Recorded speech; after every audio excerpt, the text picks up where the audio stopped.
First of all, good morning to everyone.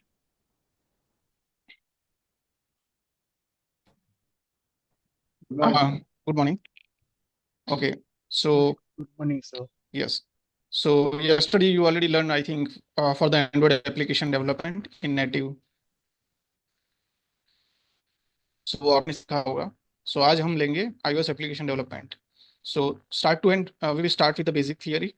And जहाँ जहाँ भी ऐसा लगे कि we need to cover up the practical portion, so we will try to cover up the portion where I can show you कि कैसे क्या actual में implementation होता है वो दिखाएंगे.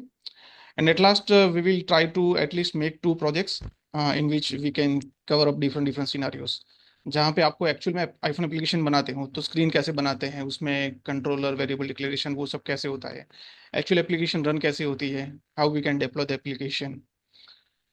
कहीं पे अगर फंस जाते हैं, if because certain amount of issues are coming, for example if we are developing an application, there might be some issues coming like crash हो रही है एप्लीकेशन, क्योंकि मोबाइल एप्लीकेशन में बहुत सारे ऐसे इश्यूज आते हैं कि एप्लीकेशन क्रैश हो जाती है, कहीं पे हैंग होती है, मेमोरी इश्यूज आते हैं.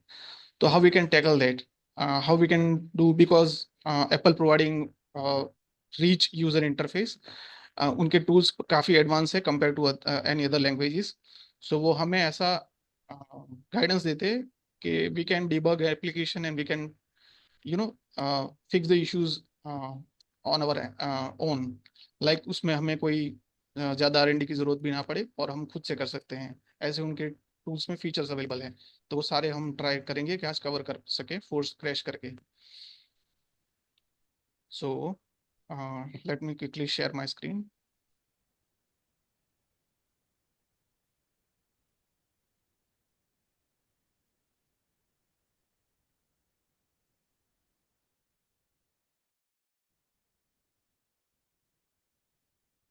Let me know if it's visible to everyone.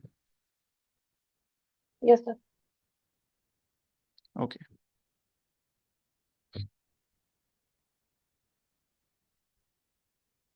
So firstly, we are starting with the types of interfaces. So all we know that website तो सबको पता होगा कि वेबसाइट होती है, राइट. तो बेसिकली टेक्नोलॉजी में हम देखा जाए तो ओवरऑल तीन टाइप के इंटरफेसेस बनते हैं. मोस्टली सब जानते हैं वेबसाइट बनती है. So website is one of the interface which they are making. तो in short we can say it's like web application. It's kind of a web application. It's application ही है बट वेब में बन रहा है, वहाँ पे ब्राउजर में ओपन होता है वो. So that's one of the web interface. Another part on which we are learning on that is mobile application. So mobile application is like specifically developed for the small devices, like जो जो hands on devices हैं उनके लिए वो specially बनता है. उनके configuration and OS and everything are different. Third portion जो कि ज़्यादा कोई अवेयर नहीं होता है but I am trying to cover that also here, जो कि है मोबाइल ऐप. तो mobile app is nothing but, mobile web is nothing but वो वेबसाइट का ही पार्ट है. वेबसाइट को जब वो लोग रिस्पॉन्सिव बनाते हैं और उसको ब्राउजर में ओपन करते हैं तो उसका लुक एंड फील जो रहेगा, उसका यूजर एक्सपीरियंस रहेगा, वो मोबाइल एप्लीकेशन के जैसा ही रहेगा, but still it will open up into the browser. So we can say it's a combination of website and mobile application. It's a mobile web. And उसमें मोबाइल एप्लीकेशन का site का कोई code नहीं आता है, बट स्टिल इट्स इंपॉर्टेंट. ये हर एक चीज़ का अलग अलग इंपॉर्टेंस होता है for the SEO purpose, is for making the reach to the different audience and make is. कोई भी प्रोडक्ट बनाते हैं तो उसमें ये तीनों इंटरफेस की उनको जरूरत पड़ती है start to end. For example कोई ई कॉमर्स एप्लीकेशन बना रहा है, शॉपिंग कार्ट, अमेजोन वगैरह सब जो बनाते हैं एप्लीकेशंस, तो उनको तीनों तरफ के इंटरफेस की जरूरत पड़ती है. सबके अलग अलग यूज होते हैं. जैसे अगर वेबसाइट की बात करें तो website, why they need website, तो वेबसाइट से उनको एसईओ रैंकिंग बढ़ता है, रीच बढ़ती है, वो सब उनको जरूरी होता है वहाँ पे. So that's why they are using website. But mobile application से उससे एसईओ का ज़्यादा फर्क नहीं पड़ेगा, पर वो जरूरी है. Why they need the mobile application for that. So mobile application से क्या कर सकते हैं, they can reach to the end user. Why mobile application is so much useful for any product. कोई भी प्रोडक्ट आप बनाते हो, इवन क्लिनिक की वो वेबसाइट बनाते हैं, उनको भी मोबाइल एप्लीकेशन की जरूरत पड़ती है, बिकॉज वो एंड यूजर तक पहुंच सकते हैं. फॉर एग्जाम्पल उनके ऑडियंस तो हो गई, बट हर कोई तो लैपटॉप यूज नहीं कर पाएगा, बट हर कोई के पास मोबाइल मोबाइल डिवाइस तो होगा ही. So what they can do is you can create a mobile application for the same website, और फिर वो एंड यूजर जो जितने भी है वो सारी ऑडियंस तक कवर कर सकता है. That's why we are building the mobile application. और मोबाइल वेब जो है उसका पर्पस भी यही है कि एक एसईओ पर्पस से, कि मोबाइल ऐप में से भी एक रीच जनरेट हो, क्योंकि कोई भी मोबाइल होता है उसका अपना डिवाइस टोकन होता है, unique device token. Based on that उनकी एसईओ रैंकिंग इंप्रूव होती है, that's why they are making the mobile web. तो ये 3 टाइप के इंटरफेसेस होते हैं मेनली। अब मोबाइल एप्लीकेशन के प्लेटफॉर्म के अंदर मेन अगर हम देखा जाए अभी, तो 2 प्लेटफॉर्म्स अवेलेबल है, iOS एंड एंड्रॉइड ओएस। तो एंड्रॉइड ओएस का हमें पता है कि कोई भी डिवाइस, हार्डवेयर डिवाइसेस अगर कोई बनाता है, कोई भी मोबाइल एप्लीकेशन मोबाइल डिवाइस बनाता है, तो उनको कोई ऑपरेटिंग सिस्टम की जरूरत होती है। सो मोस्टली वो क्या करते हैं कि एंड्रॉइड ओएस को प्रेफर करते हैं उसके अंदर। बट आईफोन के केस में ये है कि एप्पल ने अपनी खुद की ओएस एक डेवलप की है, that is called iOS, that they are using for the devices like iPhone, या फिर उनका जो आईपैड होता है, फिर वेरेबल डिवाइसेस होता है जैसे एप्पल वॉच है। फिर अब उन्होंने मैक ओएस एप्लीकेशन भी बनाना स्टार्ट किया है जो कि डेस्कटॉप एप्लीकेशन होते हैं। उस सब जगह पे iOS यूज होता है। तो iOS के अंदर जो भी कोर कंपोनेंट्स अवेलेबल है, जो लैंग्वेज में हम बनाते हैं स्विफ्ट लैंग्वेज में, जो कि डायरेक्ट iOS के साथ आईफोन ओएस के साथ हम कम्युनिकेट करते हैं, वो सारा iOS के अंदर आता है। तो iOS की जो ओएस है उसके through we can create 4 different type of applications, like one is for iPhone application, one will be like iPad application, that will be the tablet application. Another, as I mentioned, के wearable devices उनके जैसे Apple watch आता है, उसके लिए भी same OS लगता है। और fourth version is like Mac OS, जैसे अभी ये मैक रन कर रहा है, तो उसके अंदर जो जो डेस्कटॉप एप्लीकेशंस है वो सारे भी इसी के थ्रू बनते हैं। तो route will be the iOS for that. Now, what is mobile application? So, mobile application is a software platform designed to run mobile devices as a smartphone, tablets and wearable devices. So, कोई भी device होता है तो उसको run करने के लिए, उसका जो भी अंदर एप्लीकेशन के पार्ट होते हैं उसको मेंटेन करने के लिए, उसको कंट्रोल करने के लिए एक ओएस लगती है, जैसे हम लैपटॉप में यूज करते हैं, तो उसके लिए मोबाइल ऑपरेटिंग सिस्टम की जरूरत पड़ती है। जैसे फॉर एग्जांपल हमारे पास फोन है, उसके अंदर बहुत सारे एप्लीकेशंस है, तो वो सारे एप्लीकेशंस का ओवरऑल कंट्रोलिंग जो होता है वो मोबाइल ऑपरेटिंग सिस्टम के पास होता है। उसी के थ्रू सारा कंट्रोल होता है। जैसे मेमोरी इश्यूज आ रहे हैं, आपने देखा होगा कई सारी एप्लीकेशंस आपने ओपन रखी है बैकग्राउंड में डिवाइस में, तो कई बार कोई एप्लीकेशन बंद हो जाती है बैकग्राउंड में, तो वो कौन करता है? तो वो मोबाइल ऑपरेटिंग सिस्टम भी वो कंट्रोल करती है सारा, कि अगर ये डिवाइस के अंदर मेमोरी एलोकेशंस जो है, वो कोई एप्लीकेशन ज़्यादा ले रही है, कोई एप्लीकेशन ज़्यादा मेमोरी ऑक्यूपाई कर रही है, तो उस केस में वो उस एप्लीकेशन को ऑटोमेटिकली किल कर देगा। कोई एप्लीकेशन ज़्यादा हैंग कर रही है तो उसको भी वो forcefully within milliseconds वो किल कर देगा। तो वो सारा कंट्रोलिंग जो होता है वो मोबाइल एप्लीकेशन के पास होता है। And that's why they run the mobile OS. वो बैकग्राउंड में अपने आप एक्टिव ही रहता है, और वो अपना जो बैकग्राउंड प्रोसेस है, वो बैकग्राउंड थ्रेड है, वो चलाता रहता है। It provides user interface and operation of applications and manage the hardware usage like processor, memory, storage and storage devices. So जैसे एज वेल एज अगर हम देखें तो उसका जो प्रोसेसर है उसका कंट्रोलिंग भी मैक मतलब मोबाइल ओएस के पास ही रहता है।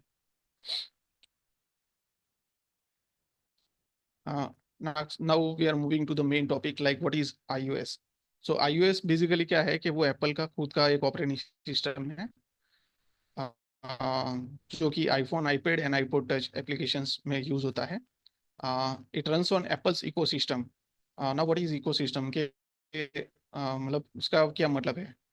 तो उसको रन करने के लिए आपको एप्पल का ओएस, एप्पल का इकोसिस्टम ही चाहिए। फॉर एग्जांपल आपको iOS चलाना है तो आपको आईफोन में ही वो आईफोन ही चलेगा।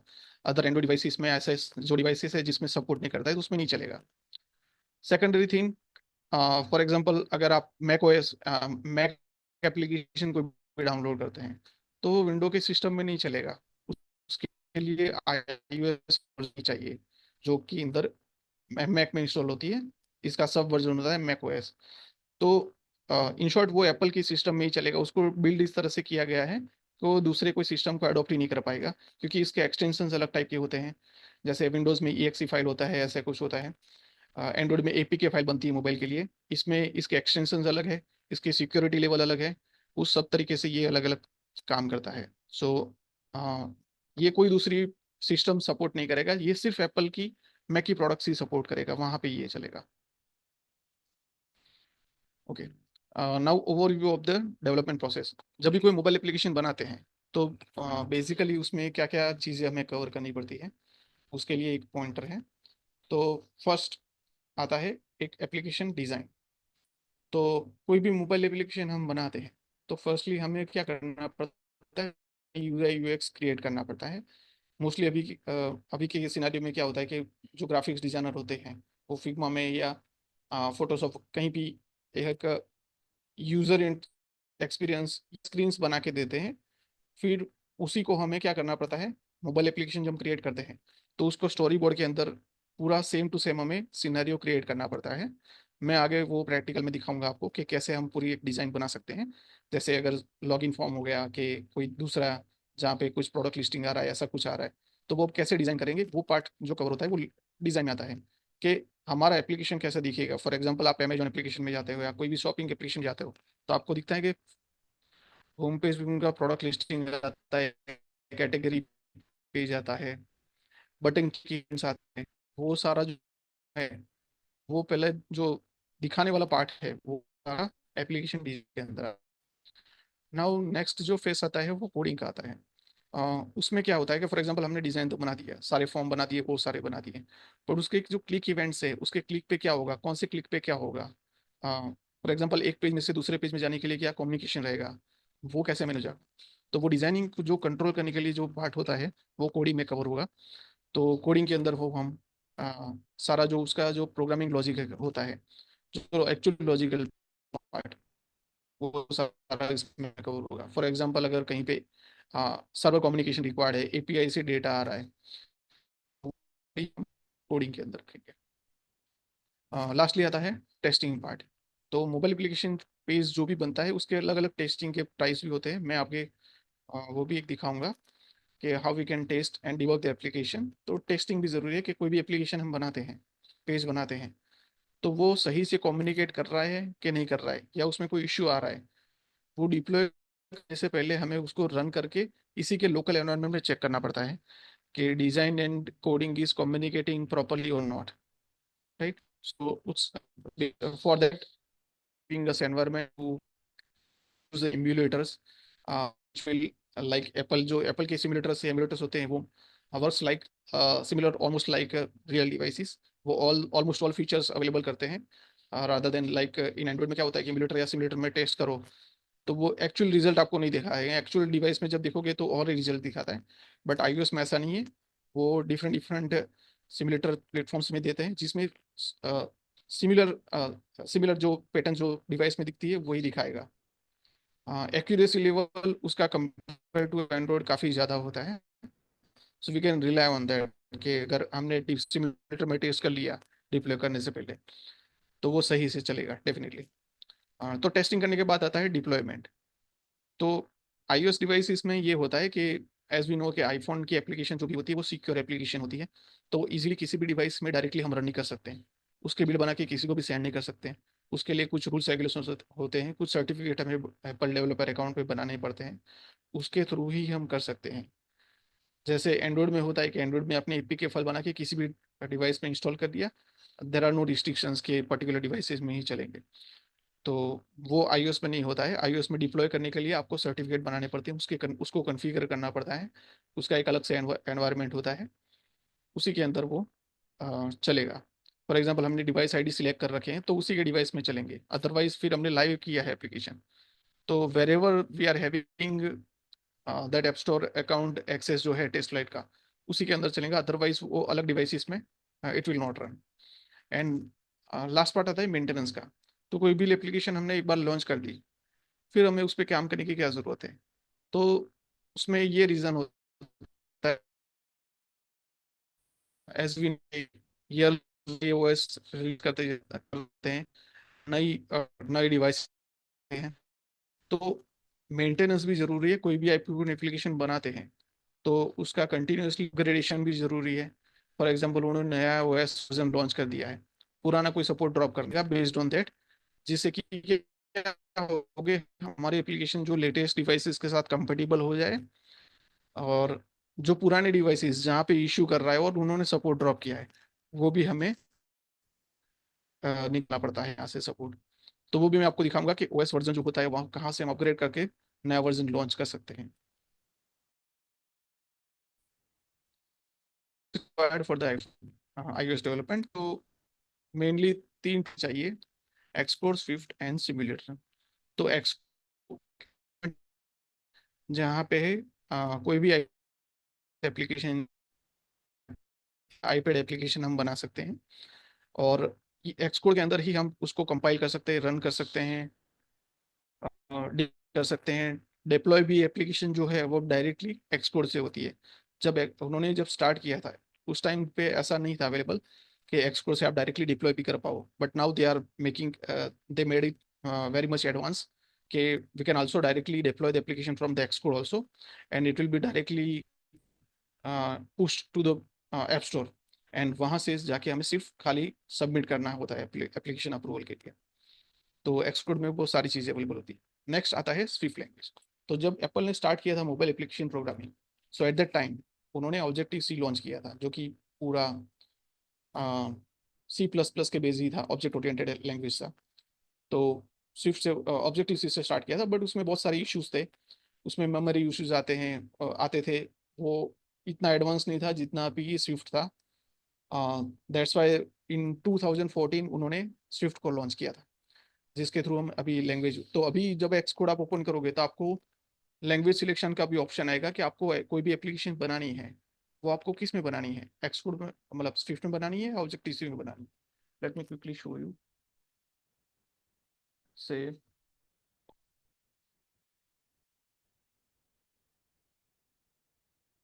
जैसे मैंने अभी एक्स कोड ओपन किया है, now what I am doing is create new project.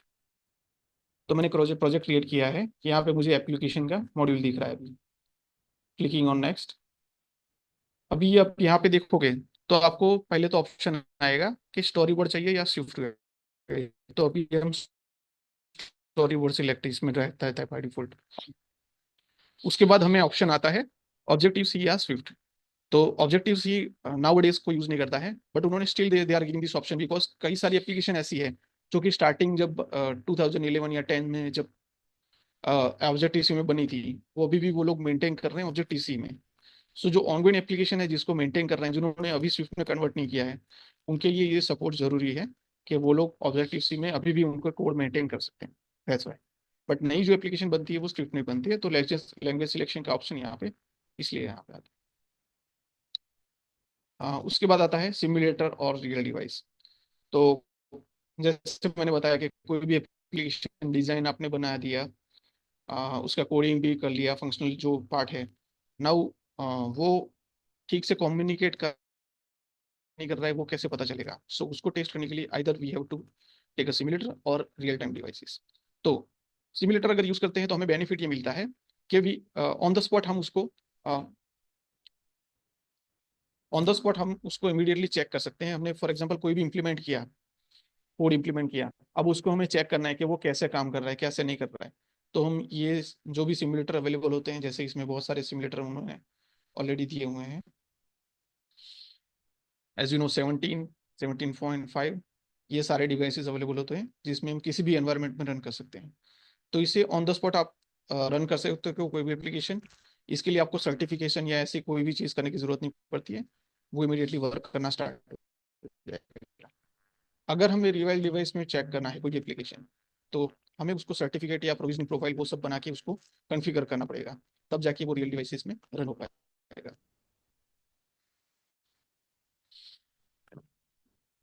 I show you that कि रियल डिवाइसेस में अगर रन करना है तो आपको कहाँ पे क्या चेंजेस करने पड़ेंगे। ओके, सो फर्स्ट आता है एक्सपोर्ट। तो export is official ID for the iOS application development, support Swift and objective C, जैसे मैंने बताया वो दोनों लैंग्वेज अभी सपोर्ट कर रहा है। Integrated tools for developing, like coding, debugging and testing. तो जो भी एक्सकोड ओपन करोगे तब आपको उसका जो कोडिंग एनवायरनमेंट है वो भी दिखेगा। एप्लीकेशन आप रन कर सकते हो, वो भी मॉड्यूल्स उसमें अवेलेबल है। डिबगिंग एंड टेस्टिंग के मॉड्यूल्स भी वहाँ पे है, कि वो डायरेक्टली सिमुलेटर के साथ कम्युनिकेट करके we can test the application from the export directly. उसके बाद आता है स्विफ्ट लैंग्वेज। तो स्विफ्ट लैंग्वेज जो जो भी अभी यूज करेंगे एप्लीकेशन में, तो वो एप्पल की खुद की ओएस जैसे है वैसे उसकी खुद की एप्पल की लैंग्वेज है, और ये उसी के एनवायरनमेंट में चलती है, और उसी के डिवाइसेस के लिए एप्लीकेशन हम बना सकते हैं। उसमें ऐसा नहीं है कि हमने एंड्रॉइड का कोई भी कोड इसमें लिख लिया, लाइक रिएक्ट नेटिव में होता है कि आईफोन एंड्रॉइड दोनों के कोड आप HTML जावास्क्रिप्ट में लिख सकते हैं, बट इसमें ऐसा नहीं है। Swift is very secure language, plus वो काफ़ी फास्ट है। वो मेमोरी मैनेजमेंट खुद कर लेती है एप्लीकेशन में। जैसे अगर कोई एप्लीकेशन, पहले ऐसा होता था जब स्विफ्ट नहीं था तब एप्लीकेशन बहुत ही स्लो चलते थे, even if there was iPhone devices, but फिर भी memory issues, memory allocation issue होते थे। बट स्विफ्ट लैंग्वेज में कि जब भी आप कोई एरे या ऐसा कुछ भी लेते हो जिसकी वजह से मेमोरी इशू आ सकते हैं, तो स्विफ्ट क्या करता है कि वो ऑटोमेटिकली सारे जो थ्रेड्स वगैरह जो प्रोसेस होती है जो जब किल करनी चाहिए, तब वो ऑटोमेटिकली उसको रिलीज करता है। तो इसकी वजह से इसका परफॉर्मेंस रेशियो जो है वो काफ़ी हाई है compare to other languages. Fast है, प्लस सेफ है। यहाँ पे कोई भी सिक्योरिटी इश्यूज नहीं आ सकते हैं जब स्विफ्ट में आप एप्लीकेशन बनाते हो तो। और इसका जैसे मैंने बताया कि उसको इंट्रोड्यूस किया था 2014 में, उसके बाद काफ़ी सारे लोगों ने एप्लीकेशन जो है कन्वर्ट करना स्टार्ट किया इनटू द स्विफ्ट लैंग्वेज।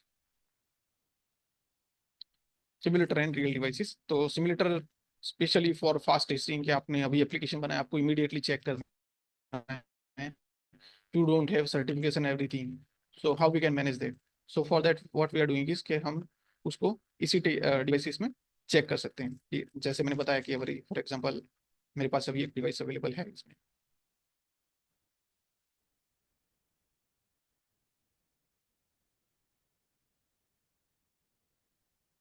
तो फॉर एग्जांपल मेरे पास अभी एक एप्लीकेशन अवेलेबल है, मुझे उसको चेक करना है, तो यहाँ पे हम ऑन द स्पॉट उसको जाके चेक कर सकते हैं।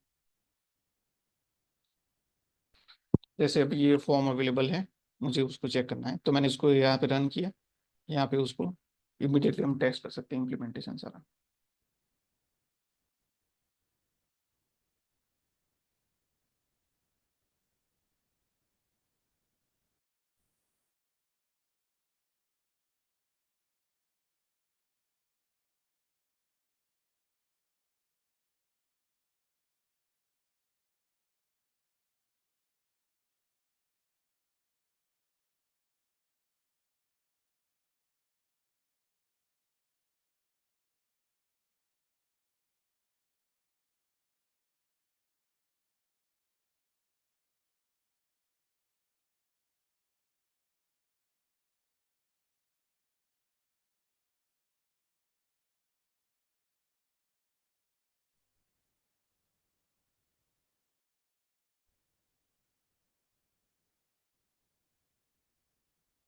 ओके, सो सिमुलेटर का देख लिया।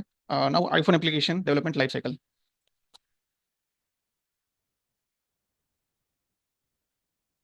तो कोई भी एप्लीकेशन, जब आईफोन एप्लीकेशन हम बनाते हैं, am I Audible?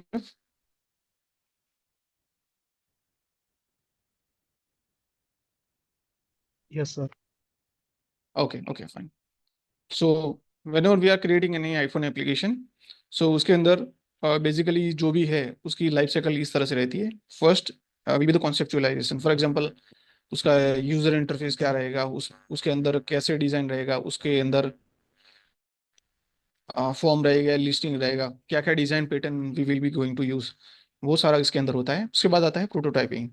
So prototyping basically जो है वो टेक्निकली उसको कवर अप करते हैं कि फॉर एग्जांपल उसके अंदर कोई फॉर्म्स आते हैं, या कोई कोई कॉल अफेक्शन आ रहा है, या कोई एडवांस फीचर आ रहे हैं, जैसे कि वीडियो कॉलिंग यूज हो रहा है, या फिर कहीं पे चैटिंग फीचर्स अवेलेबल हैं। तो ऐसे सारे जो भी इंटरफेस आते हैं तो उसको प्रोटोटाइप करना जरूरी है। तो उसके थ्रू हम क्या कर सकते हैं कि जब डेवलपमेंट स्टार्ट होगा उससे पहले जो भी डेवलपर होगा उसको आइडिया रहेगा कि कैसे उसको पूरा जो है वो यूआई यूएक्स को अंदर कवर करना है, प्लस उसका जो स्ट्रक्चरिंग कैसे बनाना है, प्लस उसमें क्या पैटर्न यूज करनी है, जैसे एमवीसी है, एमबीबीएम है, तो ऐसा क्या उसमें यूज करना है वो पहले से ही वो लोग फिक्स करके रखते हैं। उसकी जो प्रोजेक्ट का स्ट्रक्चर होता है वो पहले से रेडी करके रखते हैं। और उसके बाद आता है डेवलपमेंट पार्ट, और डेवलपमेंट करने के बाद उसके बाद आता है टेस्टिंग, डिप्लॉयमेंट एंड रिलीज। तो डेवलप करने के बाद टेस्ट हम सिमुलेटर में करते हैं। उसके बाद डिप्लॉयमेंट पार्ट होता है, वो हम क्या करते हैं कि एप्लीकेशन अगर सही से चल रही है, इट्स टेस्टेड बाय डेवलपर, तो उसके बाद वो इमीडिएटली रिलीज हो जाती है to the app store account. For example हम आईफोन के लिए ऐप स्टोर अकाउंट यूज करते हैं, तो वहाँ पे हम डिप्लॉय करते हैं एप्लीकेशन। तो वो पोर्शन ये होता है कि बेसिकली अगर क्लाइंट के पास कोई क्यूए अवेलेबल है क्यूरिटी एश्योरेंस के लिए, तो वो लोग वहाँ से डायरेक्टली उसको चेक कर सकते हैं। सो ये उनके लिए रिलीज होता है डिप्लॉय। और जब कंफर्मेशन मिलता है उसके बाद हम रिलीज करते हैं। तो let me show you quickly, अगर हमारे पास अवेलेबल है।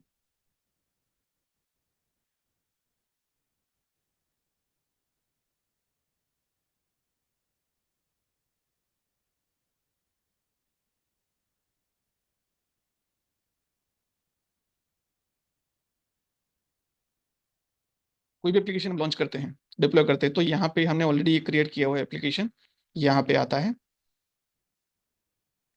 और जो डिप्लॉयमेंट पार्ट होता है, वो डिप्लॉय करते हैं, तब एप्लीकेशन जो है वो यहाँ पे टेस्ट लाइट में अपलोड हो जाती है, जहाँ से जो भी इंटरनल टेस्टर है एक्सटर्नल टेस्टर है वो सारे टेस्ट करते हैं उस डिवाइस को, उस एप्लीकेशन के पर्टिकुलर वर्जन को। और अगर कोई इश्यू नहीं है, अगर वो लोग कंफर्म करते हैं कि एवरीथिंग इज वर्किंग फाइन, तो उसके बाद हमने क्या करना होता है कि उसी वर्जन को हमें रिलीज करना पड़ता है। तो रिलीज के लिए हम क्या करते हैं कि हमने फॉर एग्जांपल ये जहाँ पे एक वर्जन बनाया है उसका डिस्ट्रीब्यूशन पार्ट में, वहां से वो पर्टिकुलर वर्जन सिलेक्ट करते हैं और उसके बाद यहाँ पे सबमिट फॉर अप्रूवल का आएगा बटन। तो उसको क्लिक करेंगे तो वो एप्पल के पास सबमिट हो जाएगा और वहां से अप्रूवल मिलने के बाद एप्लीकेशन जो है वो लाइव हो जाएगी। सो ये पूरा होता है कि यहाँ से रिलीज हो जाता है। और फॉर एग्जांपल अगर कोई एग्जिस्टिंग चेंजेस आते हैं, तो फिर से कॉन्सेप्ट प्रोटोटाइपिंग में नहीं जाएगा, वो सीधा डेवलपमेंट में जाएगा, जो भी अगर कोई एग्जिस्टिंग एप्लीकेशन में चेंजेस आते हैं, और फिर से ये लाइफ साइकिल उसमें चलती रहेगी। तो एप्लीकेशन डेवलपमेंट में ये प्रोसेस इन शॉर्ट सारी फॉलो होती है, डेवलपमेंट से लेके उसके रिलीज करने तक। नाउ की iOS फ्रेमवर्क्स। सो एक्सकोड के अंदर स्पेशली जो आईफोन एप्लीकेशन हम बनाते हैं, तो उसके अंदर कुछ रेडीमेड फ्रेमवर्क्स, कुछ किट्स अवेलेबल है, कुछ डेलीगेट मेथड अवेलेबल है, जिसके यूज करके हम इजीली कोई भी एप्लीकेशन है वो बना सकते हैं। जैसे late me quickly show you.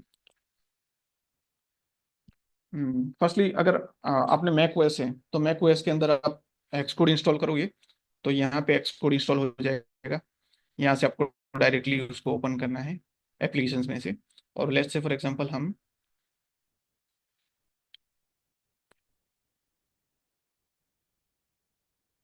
ये एक मैंने एक एप्लीकेशन अभी ओपन किया है, तो उसमें आप देख पाओगे कि ये पेज में यूआई किट फ्रेमवर्क आता है। तो वो क्या करता है, ये यूआई किट है वो इनबिल्ट फ्रेमवर्क है। हमें कोई भी एप्लीकेशन बनाए तो उसमें यूआई किट फ्रेमवर्क को हमें इंस्टॉल करने की जरूरत नहीं है, वो ऑटोमेटिकली उसमें आता है।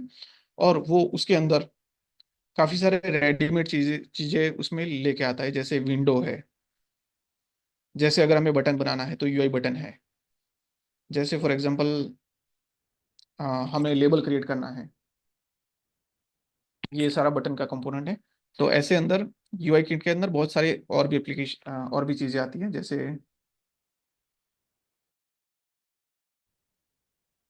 अगर मैं इसको कॉपी करके यहाँ पे एक लेबल क्रिएट करता हूँ,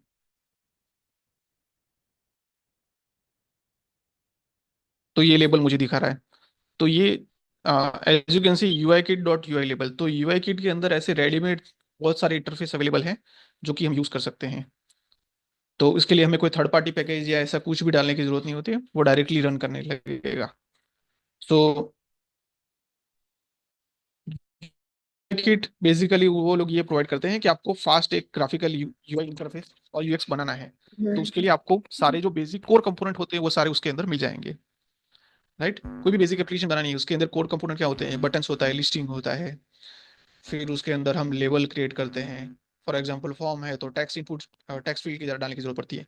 वो सारे जो कंपोनेंट होते हैं वो हमें यूआई किट प्रोवाइड कर देता है, जो कि इसी के अंदर कवर होता है, हो जाता है, जिसका यूज करके हम डायरेक्टली उसका डिक्लेयर कर सकते हैं, उसको स्टोरी बोर्ड में उसको कनेक्ट भी कर सकते हैं। तो वो भी मैं आपको दिखाऊंगा कि उसको कनेक्ट कैसे कर सकते हैं रियल टाइम। उसके बाद स्विफ्ट यूआई। तो स्विफ्ट यूआई अभी नया उन्होंने इंट्रोड्यूस किया है। तो स्विफ्ट यूआई ये करता है कि अगर फॉर एग्जांपल आपको स्टोरी बोर्ड क्रिएट नहीं करना है एप्लीकेशन में, जैसे ये सैम्पल एप्लीकेशन है, इसमें हमने स्टोरी बोर्ड यूज किया है। मैं एक स्क्रैच से एप्लीकेशन बनाता हूँ।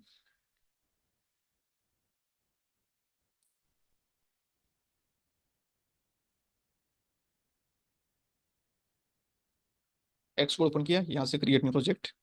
अब मैंने यहाँ से ऐप सिलेक्ट किया। यहाँ पे बहुत सारे ऑप्शन हैं जो कि अलग अलग चीज़ों के लिए यूज होता है। जैसे अगर ऑनगोइंग एप्लीकेशन में आपको कुछ डालना है इसमें से, तो आप वो यूज करते हैं। जैसे अगर एआर एप्लीकेशन है, तो एप्लीकेशन के डाल अंदर मॉड्यूल डालने के लिए वो देता है। हमें सिंपल iOS एप्लीकेशन बनानी है, तो हमने iOS सिलेक्ट किया, यहाँ से ऐप लिया, और यहाँ पे हमने ऑप्शन सिलेक्ट किया इंटरेस्ट में क्या करना है, स्टोरी बोर्ड या स्विफ्ट यूआई। तो स्विफ्ट यूआई उन्होंने नया इंट्रोड्यूस किया है। स्टोरी बोर्ड में बेसिकली क्या होता है कि यूआई यूएक्स जो है वो क्रिएट किए ड्रैग एंड ड्रॉप पैटर्न पे होता है। और स्विफ्ट यूआई में क्या होता है कि जैसे हम एचटीएमएल जावास्क्रिप्ट में कोड लिखते हैं कि टेक्स्ट क्रिएट किया, लेबल का कोड किया, बेस्ड ऑन दैट वो हमें दिखाता है। बट इसमें स्विफ्ट में ऐसा नहीं होता है, स्टोरी बोर्ड में ऐसा नहीं होता है। स्टोरी बोर्ड में आपको डायरेक्टली वो पैटर्न दिख जाएगा। फिर फॉर एग्जांपल मैं एक बना रहा हूँ, मैंने एक एप्लीकेशन यहाँ पे क्रिएट किया, मैंने स्टोरी बोर्ड क्रिएट किया, यहाँ पे स्विफ्ट लैंग्वेज सिलेक्ट किया। स्टोरेज अभी हमें नहीं चाहिए, वो बाद में भी हम चेंज कर सकते हैं। जैसे यहाँ पे उसमें पैकेज में भी मेंशन किया है कि कोड डेटा, जो कि अगर लोकल स्टोरेज चाहिए तो उसमें यूज कर सकते हैं।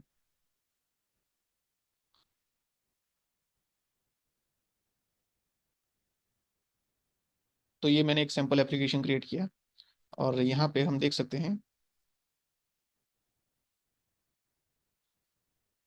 अ, जो स्टोरी बोर्ड का पार्ट है, तो उसमें हमने हमें उसने ऑलरेडी एक स्टोरी बोर्ड बना के दे दिया। अभी यहाँ पे एक पेज है, उसका उसने ये स्टोरी बोर्ड बना के दे दिया। अभी फॉर एग्जांपल इसमें हमें कुछ भी ऐड करना है, तो हमें यहाँ से सिर्फ सिलेक्ट करके लेबल या बटन जो भी है वो यहाँ पे ड्रैग एंड ड्रॉप करना है, बस। और फिर उसको कम्युनिकेट कराना है जो फंक्शनल पार्ट है उसी के साथ। जैसे हमने आगे आगे जो डिस्प्ले किया, जो डिस्कस किया था, जिसमें कि डिजाइनिंग है, डेवलपमेंट पार्ट है। तो डिजाइन एंड फंक्शनल पार्ट वो कैसे कम्युनिकेट करेगा? तो जो फंक्शनल पार्ट रहेगा वो इसी के अंदर रहेगा। जैसे ये पेज है, फॉर एग्जांपल मैं इसको कन्वर्ट करके नाम दे देता हूँ।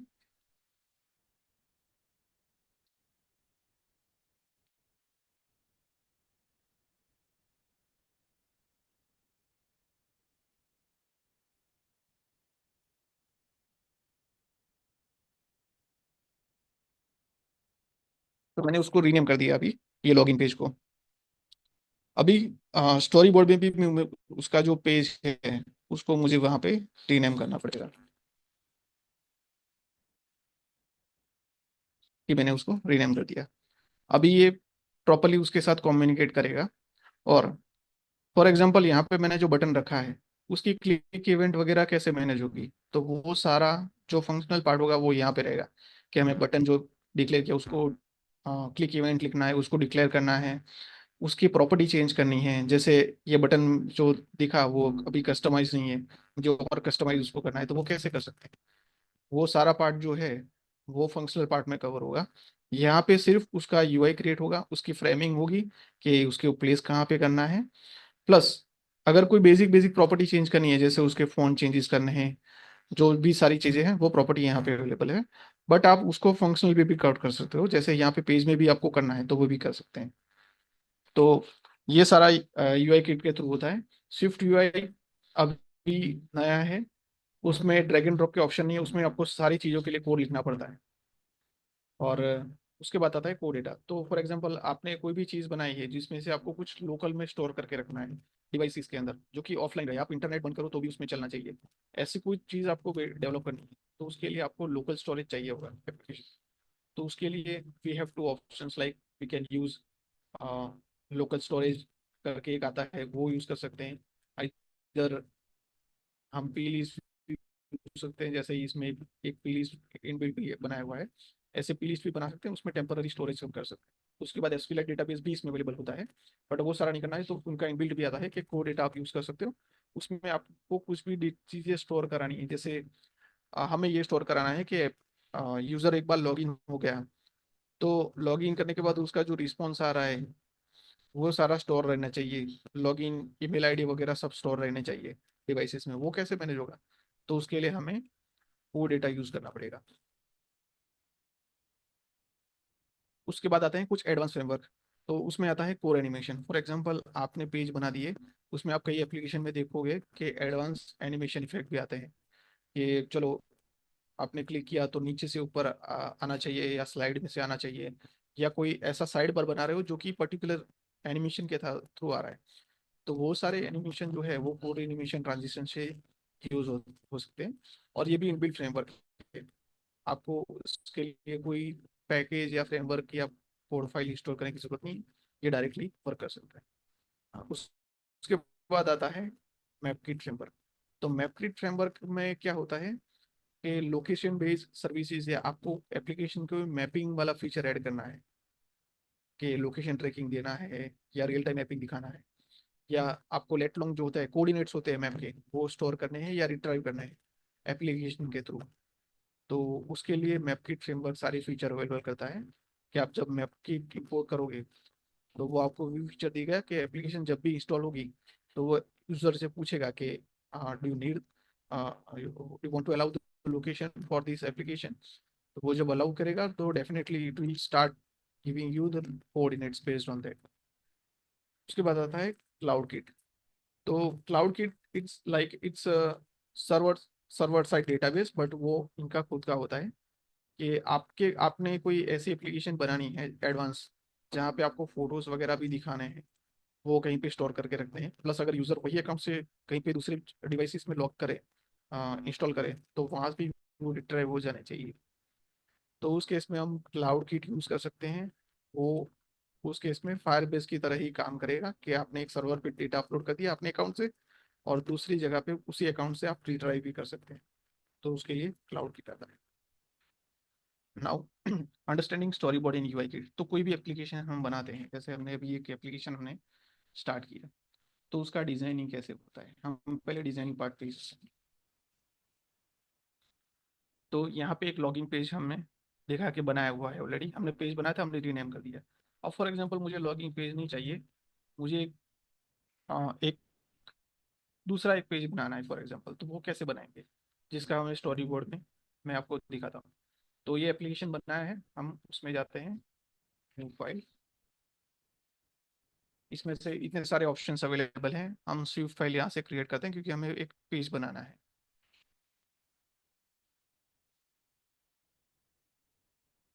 तो मैं एक सर्वे फॉर्म यहाँ पे क्रिएट कर रहा हूँ। अब ये सिंपल एम्प्टी स्विफ्ट फाइल है, हमें उसके अंदर ये सारी चीज़ें भी चाहिए, तो हम डायरेक्टली यहाँ से लिख लेते हैं। प्लस जो उसका जो पेज का नाम है वो सेम होना चाहिए, जो फाइल का नाम है वही होना चाहिए।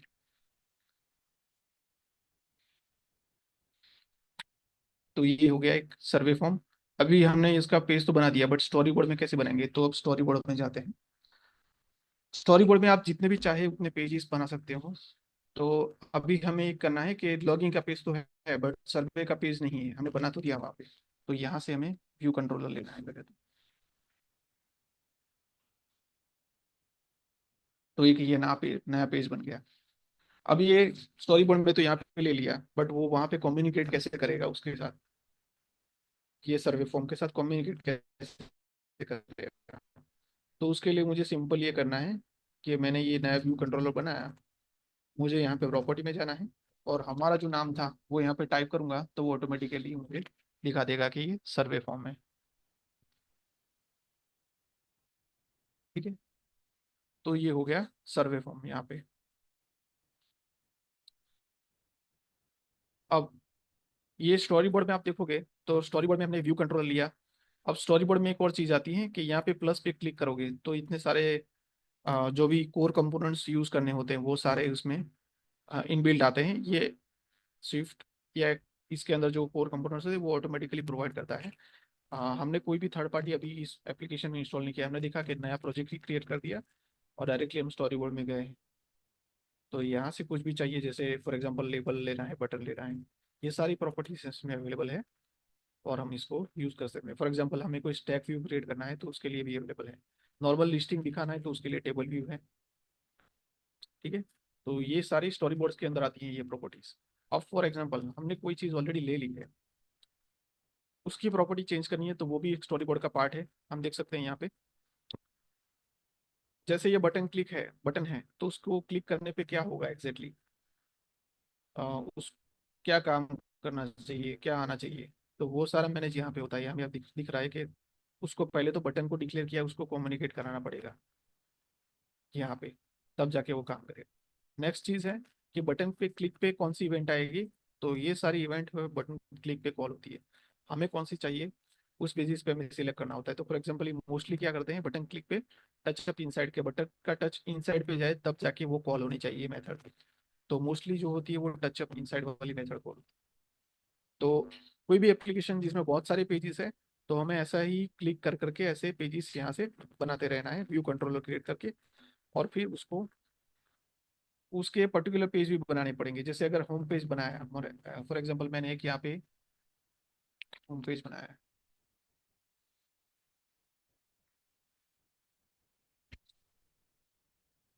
तो इसको भी मुझे कम्युनिकेट तो कराना पड़ेगा, इसका डिजाइन तो बनाना ही पड़ेगा। तो डिजाइन जो जो पार्ट होगा उसका, वो सारा स्टोरी बोर्ड में ही आएगा। यहाँ पे सिर्फ उसका फंक्शनल लॉजिक आएगा कि इसकी क्लिक इवेंट क्या होगी वो।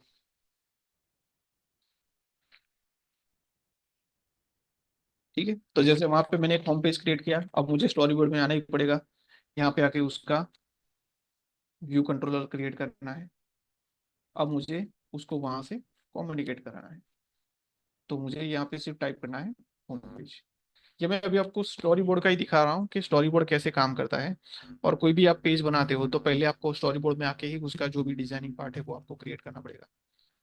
तो ये एक होम पेज रेडी हो गया है और मैंने उसको कनेक्ट भी कर लिया है। अब फॉर एग्जांपल मैं अभी इसको रन करता हूँ। मैंने 15 सिलेक्ट किया है यहाँ पे आईफोन।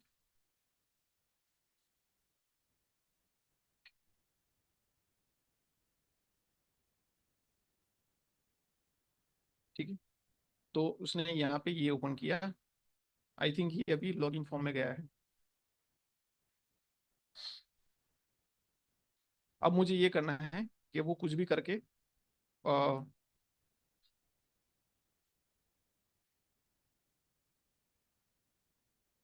ये होम पेज पे आना चाहिए, पर पता कैसे चलेगा कि होम पेज में आना चाहिए। तो मैं एक काम करता हूँ, इसको इसका बैकग्राउंड चेंज कर लेता हूँ।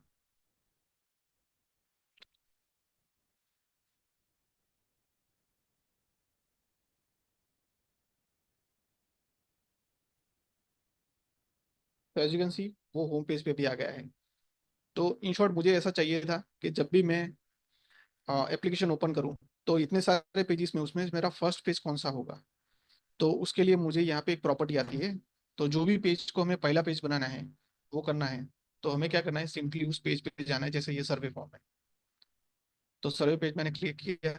यहाँ पे एक प्रॉपर्टी आती है इज इनिशियल व्यू कंट्रोलर। ये स्टोरी बोर्ड की प्रॉपर्टी है। तो यहाँ से आप इसको कंट्रोल कर सकते हो कि ये अगर किया, तो आपने देखा होगा स्टोरी बोर्ड में यहाँ पे एंड पॉइंट क्रिएट हो गया है कि ये हमारा रूट पेज है, ये फर्स्ट है। तो जब भी एप्लीकेशन लॉन्च होगी तो सीधा स्प्लैश के बाद यही पेज पे लैंड होगा। ठीक है, तो ये इनिशियल व्यू कंट्रोलर हो गया। तो इस तरह से हम स्टोरी बोर्ड के अंदर सारा कुछ कर सकते हैं। Drag and drop control use करना है, ऐसे पेज डिजाइन वगैरह सब बना जाना है। मैं उसको और डिटेल में जाऊंगा अभी। हाँ, उसके बाद हम देखते हैं। जैसे यूआई किट, हमने यूआई किट पे देख लिया उसमें कि हम जो लेबल वगैरह सब क्रिएट कर रहे हैं, तो उसमें हमें यहाँ पे जो दे रहा है, that is a part of UI kit. तो यूआई किट के अंदर से हमें एक्सट्रैक्ट करके सारी चीजें दे रहा है अभी।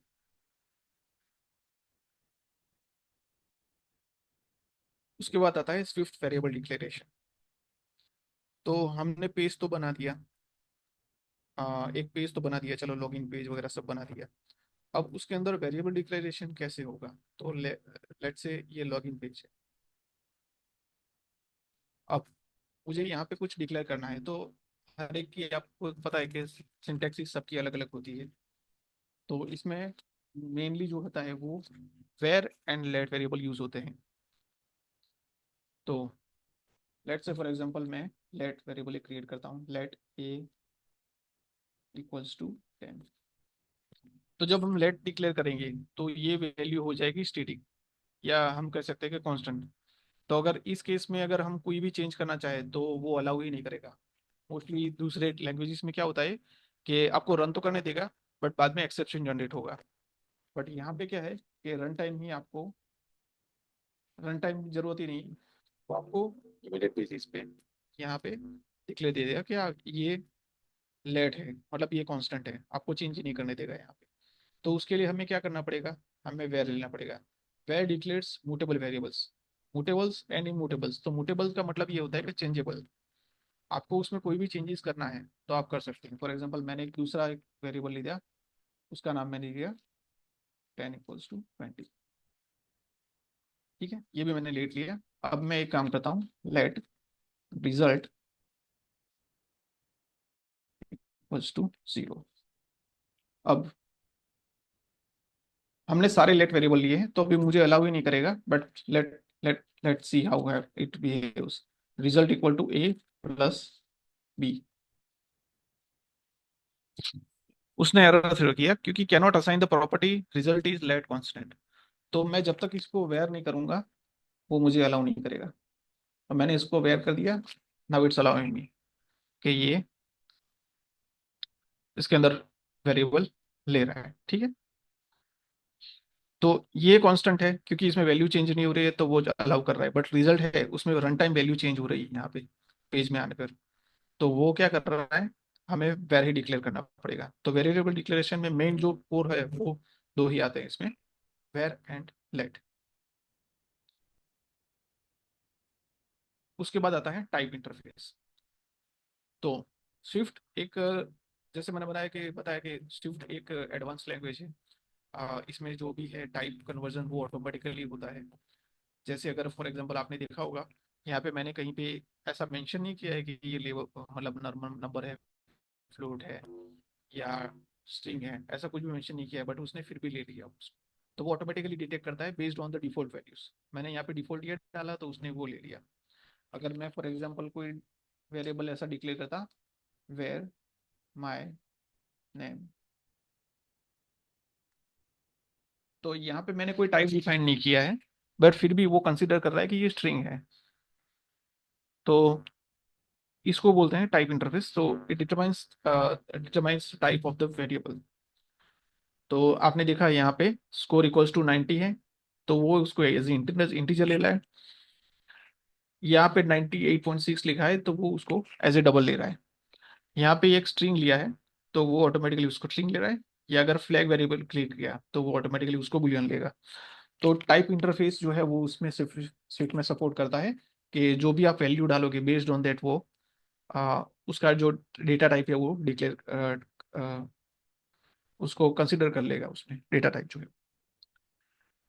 Next, as we see like variable declaration part. So explicit type declaration ensures variable is of a specific type. Now, अगर हमें पता ही है कि हमें जो वेरिएबल डिक्लेयर करना है उसमें फ्लोट वैल्यू आ रही है जिसमें डेसिमल वैल्यू भी आने वाली है, सो हम उसमें एक्सप्लिसिट मतलब फोर्सफुली उसको डिक्लेयर भी कर सकते हैं। जैसे अगर मुझे पता ही है कि इसमें डेटा टाइप कौन सी आने वाली है तो मैं उसको डायरेक्टली यहाँ पे लिख भी सकता हूँ कि इसमें इंटीजर भी आएगा। तो एक्सप्लिसिट उस सिनारी में वो क्या करेगा कि उसमें जो भी है अगर मैं उसमें कोई वैल्यू ऐसी ऐड कर रहा हूँ जो कि फ्लोट है तो it will not allow that.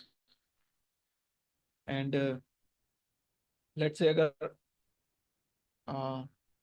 Optional करते हैं, तो ऑप्शनल वाले केस में क्या है कि हमने कोई वेरिएबल डिक्लेयर ऐसा किया है जिसमें से डेटा सर्वर साइड से आ रहा है, सर्वर से एपीआई कॉल करके हमने कहीं से डेटा ले रहे हैं और हमें पता नहीं है कि डेटा क्या होगा। हो सकता है उसमें डेटा ना भी हो सकता है उसमें ब्लैंक भी डेटा हो, या हो सकता है उसमें नल वैल्यू भी आ सकती है। तो उस केस में हमें ये मेक श्योर करना है कि वेरिएबल में जब वैल्यू वो फैच करना स्टार्ट करे तो उस टाइम पे वो क्रैश नहीं करनी चाहिए, एप्लीकेशन शुड नॉट क्रैश और क्रिएट एन एक्सेप्शन। तो उस केस में हमें जब श्योरिटी नहीं है तो हम क्या करते हैं उसमें अ, यहाँ पे एक साइन देते हैं क्वेश्चन मार्क इन टर्म्स के हमें पता नहीं है कि इसमें जो वैल्यू आएगी वो क्या होगी। हो सकता है वो नील हो सकता है उसमें वैल्यू ही ना आए या ब्लैंक रहे। तो उस केस में हम उसको ऑप्शनल क्रिएट करते हैं। तो उससे क्या करेगा, जब ऐसा सिनेरियो आएगा तब वो ऑटोमेटिकली अगर कुछ नई वैल्यू आती है तो वो ब्लैंक कर देगा और उसको क्रैश नहीं होने देगा। तो that's why we can create an optional variable. ये हर किसी का अलग अलग पर्पस होता है। ऐसा जरूरी नहीं कि सब जगह पे उसको ऑप्शनली क्रिएट करना है। जहाँ पे हमें लग रहा है कि शॉर्ट शॉर्ट डेटा अवेलेबल ही है, या फिर अभी हमने देखा कि यहाँ पे बाय डिफॉल्ट वैल्यू हमने दे ही दी है उसको और इसमें नील आने का कोई चांस ही नहीं है, there is no chance to create a nil. तो उस केस में हमें question mark we don't need to write. ये मेनली कब यूज होगा, जब हमें एक्चुअल में सर्वर साइड से डेटा आ रहा है वी आर एब्सोल्युटली ब्लैंक के उसमें क्या डेटा आएगा वी डोंट नो, क्या फॉर्मेट में आएगा we don't know, so at the time we need to create optional declaration. तो ये हो गया वेरिएबल डिक्लेरेशन वाला पार्ट इसमें। अब आईफोन एप्लीकेशन की लाइफ साइकिल, ये सारे हम पॉइंट इसलिए कवर कर रहे हैं कि जब फुल फ्लैज एप्लीकेशन हम जब देखें तो उससे पहले हमें सारा आइडिया दे कि डिक्लेरेशन पार्ट है, स्टोरी बोर्ड है, वो सारा कैसे कवर होगा। अब आईफोन एप्लीकेशन की लाइफ साइकिल है। तो अभी ये एप्लीकेशन अभी बंद है, जैसे मैंने अभी बैकग्राउंड में से इसको क्लोज कर दिया एप्लीकेशन को।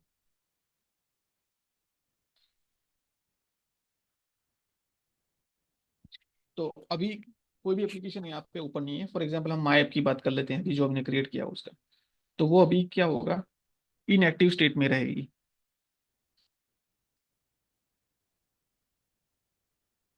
अब जब एप्लीकेशन हम उसको ओपन करेंगे, मतलब ये नॉट रनिंग स्टेट में है अभी। तो नॉट रनिंग में है मतलब वो एक्टिव नहीं है। इसमें से आप देखोगे यहाँ पे मैं ट्राई कर रहा हूँ, कोई भी एप्लीकेशन अभी चल नहीं रही है, मतलब कोई भी एक्टिव स्टेट में तो नहीं है। तो वो इनएक्टिव स्टेट में कह सकते हैं। तो फॉर एग्जांपल हमारे पास इतनी सारी एप्लीकेशन है, वो सारी नॉट रनिंग में है। इसमें से फॉर एग्जांपल मैं इसमें इस पे क्लिक करता हूँ, तो जैसे ही मैं इसको क्लिक करूंगा तो वो इनएक्टिव मोड में से सीधा जाएगा एक्टिव मोड में एप्लीकेशन। अब फॉर एग्जांपल एक्टिव मोड में मैं इसको क्लिक किया, इसका इंटरफेस ऑटोमेटिकली ओपन हो गया, तो वो एक्टिव मोड में आ गई। अब फॉर एग्जांपल मैं इसको यहाँ से बंद करता हूँ, तो मैंने इसको किल नहीं किया है एप्लीकेशन को, खाली यहाँ से बंद किया है, तो वो फिर से कहाँ गई, इनएक्टिव मोड में गई। अब फिर से ओपन करता हूँ तो वो एक्टिव मोड में आएगी। ये स्विच होता रहेगा। अब लेट से इसको मैंने बंद कर दिया, अब ये ऐसे ही 5-10 मिनट पड़ी रहती हैं, तो वो थोड़ी धीरे धीरे क्या करेगा, बैकग्राउंड सेशन में चला जाएगा, बैकग्राउंड मोड में चली जाएगी।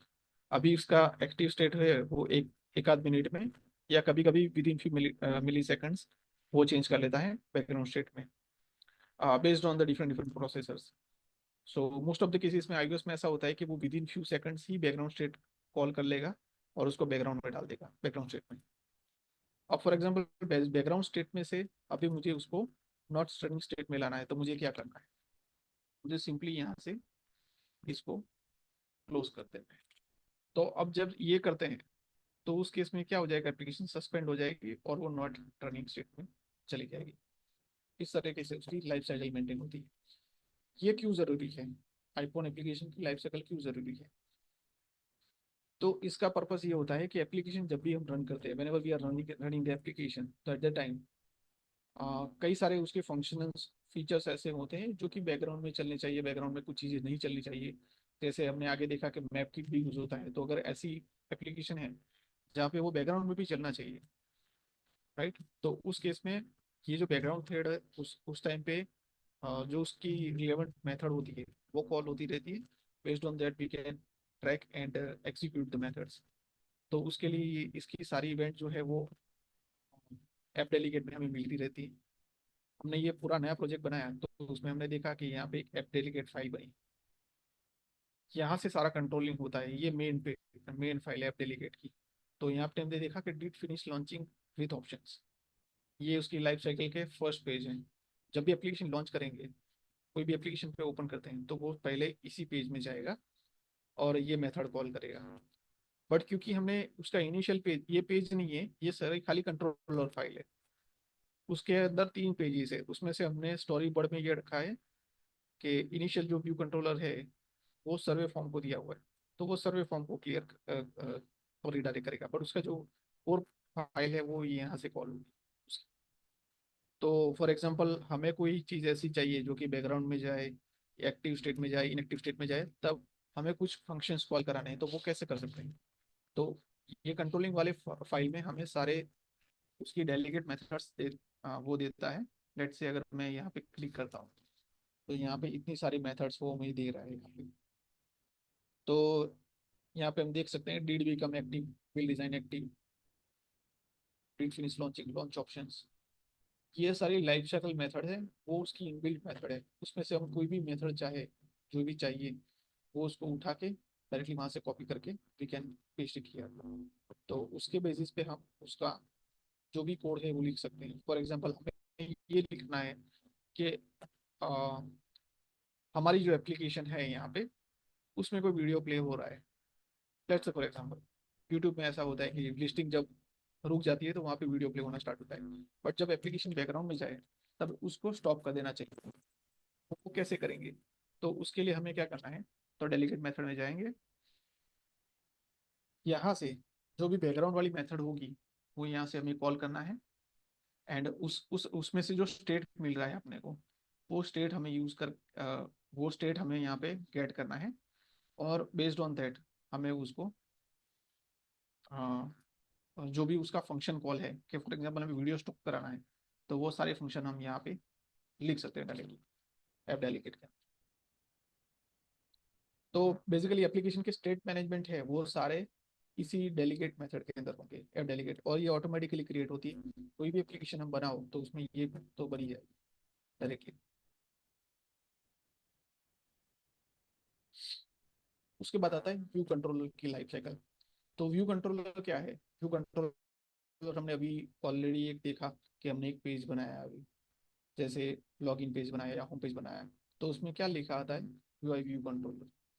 व्यू कंट्रोलर मतलब ये जो व्यू बना रहे हैं, जो पेज बना रहे हैं, उसका कंट्रोलर है। जैसे अभी ये पेज बना हुआ है, तो उसका कंट्रोलर जो है वो ये करता है, तो दैट्स वाई ये व्यू कंट्रोलर। इस पेज में हमें जो भी काम करना है, जो भी उसमें एक्शंस लिखने हैं, वो सारे उसी पेज में होंगे। और लेट्स से फॉर एग्जांपल हम इसमें देखते हैं कि उसमें हमें ये करना है कि जैसे ही वो उस पेज में जाए तो उस टाइम पे हमें कुछ मैसेज शो करना है। तो वो कैसे करेंगे? तो हम यहाँ पे देख सकते हैं कि बाय डिफॉल्ट उन्होंने एक यहाँ पे एक मेथड लिखी हुई है कि जब भी वो होम पेज में आए तो व्यू डीड लोड, ये भी एक डेलीगेट मेथड है उसकी व्यू कंट्रोलर। तो यहाँ पे वो कोड लिखेंगे तो वो डायरेक्टली एग्जीक्यूट कर देगा। लेट्स से अगर मैं यहाँ पे प्रिंट करता हूँ,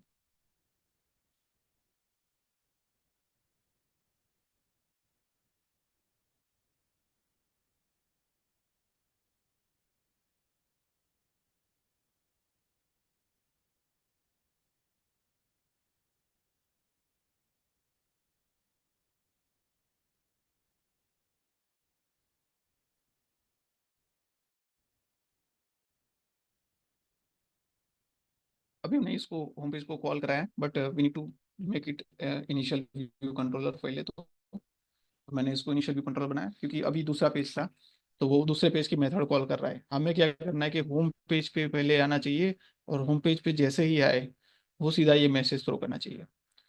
तो अभी मैं फिर से इसको रन करता हूँ,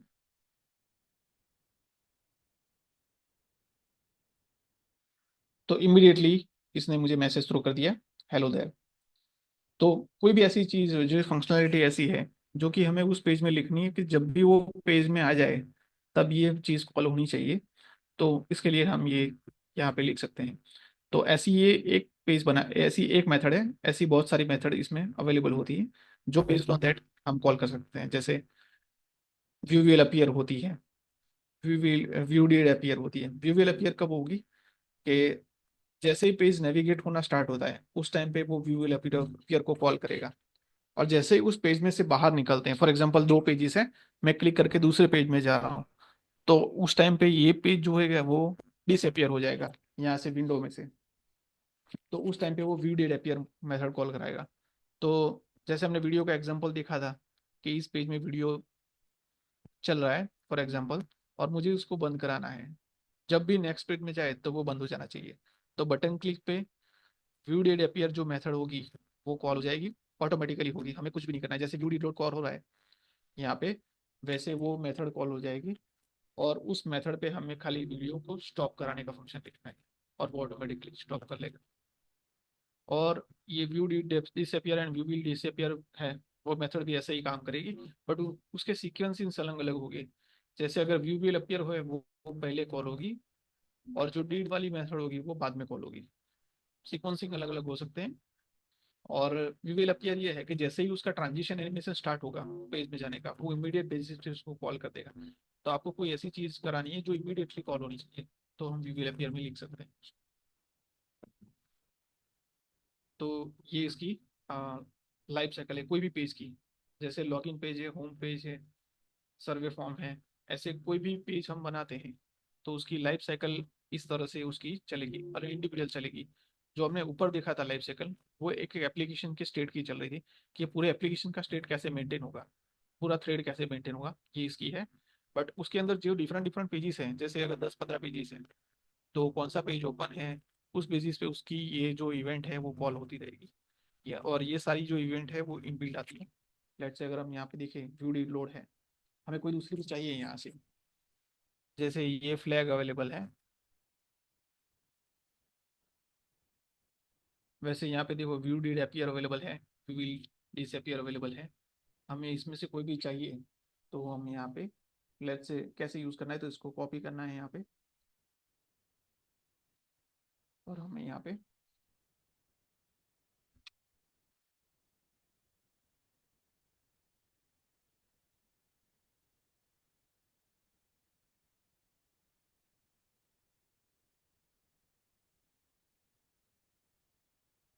तो हमने कोई कनेक्ट नहीं किया है, ये हर एक पेज की इनबिल्ट मेथड होगी। वो ऑटोमेटिकली उस पेज में जब में से बाहर निकलेंगे, तब ये ऑटोमेटिकली, जैसे हमने पेज में एंटर किया तब ये कॉल होना स्टार्ट हो गया, वैसे जब पेज में से बाहर निकलेंगे तो कोई दूसरे पेज में जाएंगे, तो ये मेथड ऑटोमेटिकली कॉल हो जाएगी। तो ये हो गई उसकी जो व्यू कंट्रोलर पर्टिकुलर है उसकी life cycle method. Creating a simple application, हम इसको सेकंड हाफ में लेंगे। अभी बेसिक में तुम आपको जो है वो सारा आइडिया दे देता हूँ। एप्लीकेशन हम सेकंड हाफ में लेंगे, उससे पहले मैं आपको सारे जो बेसिक है वो सारे आइडिया दे देता हूँ। तो जैसे ये है एक एक्स कोड एनवायरनमेंट। अब तक कोई भी किसी को डाउट है तो आप मुझे एक कमेंट या क्वेश्चन या रेज कर सकते हैं। सो बेस्ड ऑन दैट हम वो कवर करें, उसके बाद मैं आपको सारा आइडिया दे देता हूँ। हम एक फुल फ्लेज एप्लीकेशन बनाए उससे पहले।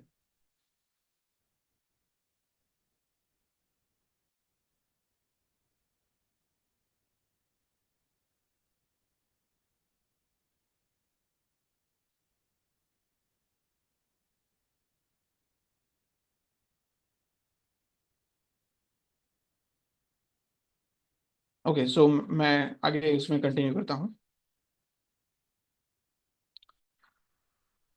तो फॉर एग्जांपल हमें आईफोन एप्लीकेशन बनानी है, तो मैंने ये सारा यहाँ से क्लोज कर दिया। अभी अपने पास कुछ भी नहीं है इसमें। ठीक है, तो सबसे पहले आएगा कि हमें टूल्स कौन सा यूज करना है। तो पहले तो एक्स कोड मेरे पास पड़ा है, मैंने एक्स कोड ओपन किया। अब एप्लीकेशन जो भी हो, मुझे उसका प्रोजेक्ट पहले तो क्रिएट करना पड़ेगा। तो मैंने यहाँ से प्रोजेक्ट क्रिएट किया। अब प्रोजेक्ट जब क्रिएट कर रहे थे तो हमें ऑप्शंस दिख रहे थे, मैं सारे आपको ऑप्शन दिखा देता हूँ पहले। तो यहाँ पे मुझे क्या क्या ऑप्शन दिखा रहा है, एक तो ऑलरेडी मेरा प्रोजेक्ट क्रिएटेड है तो मुझे यहाँ पे दिखा रहा है, मैं उसको यहाँ से क्लियर भी कर सकता हूँ। और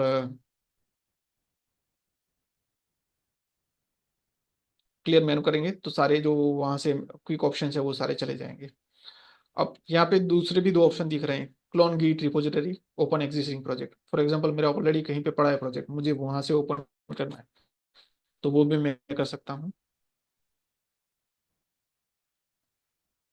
अगर मेरा जो प्रोजेक्ट कहीं पे गिट गिट पे या बिट बकेट पे अपलोडेड है, मुझे यहाँ से कनेक्ट करके वो ओपन कराना है, तो वो भी कर सकते हैं। अभी हम क्रिएट न्यू प्रोजेक्ट करेंगे फॉर एग्जांपल, तो मुझे इतने सारे ऑप्शन आ रहे हैं। तो हमें iOS एप्लीकेशन पे ही फोकस करना है अभी। तो कोई ब्लैंक एप्लीकेशन हम जो भी बनाएंगे तो हम ऐप सिलेक्ट करेंगे, क्योंकि उसमें सारे इनबिल्ट फंक्शन सारे कवर हो जाएंगे। ये सारे ऑप्शन ऐसे हैं कि अगर हमें एग्जिस्टिंग एप्लीकेशन में कोई मॉड्यूल ऐड करना है, एज ए फ्रेमवर्क या एनीथिंग, हमने कोई फ्रेमवर्क बनाया है तो वो यूज़ करना है तो हम कर सकते हैं। अदरवाइज ऐप ही क्रिएट करेंगे हम। उसके बाद आगे जाएंगे, प्रोजेक्ट का नाम है। अभी आप यहाँ पे देखोगे तो यहाँ पे जैसे मैंने बताया था कि कोई भी एप्लीकेशन जो मोबाइल एप्लीकेशन आईफोन एप्लीकेशन है वो सेफ एंड सिक्योर होती है, it's a very safe and secure. तो if we want to run this application on any devices, we will have to make sure that it should be like connected with any certificates and provisioning profile, then only it will allow। तो अगर हमने already create किया हुआ है, for example मेरे already कोई client के पड़े हुए पड़ा है यहाँ पे, तो मुझे यहाँ पे उसका एप्पल आईडी या जो भी है वो सिलेक्ट करना पड़ेगा, और उसके आइडेंटिटी उसके बेसिस पे ही वो उसके अंदर जो सर्टिफिकेट क्रिएट किए हैं वो उसके अंदर लेगा। अब वो पोर्शन में दिखा देता हूँ कि उसके सर्टिफिकेट कैसे मैनेज होते हैं।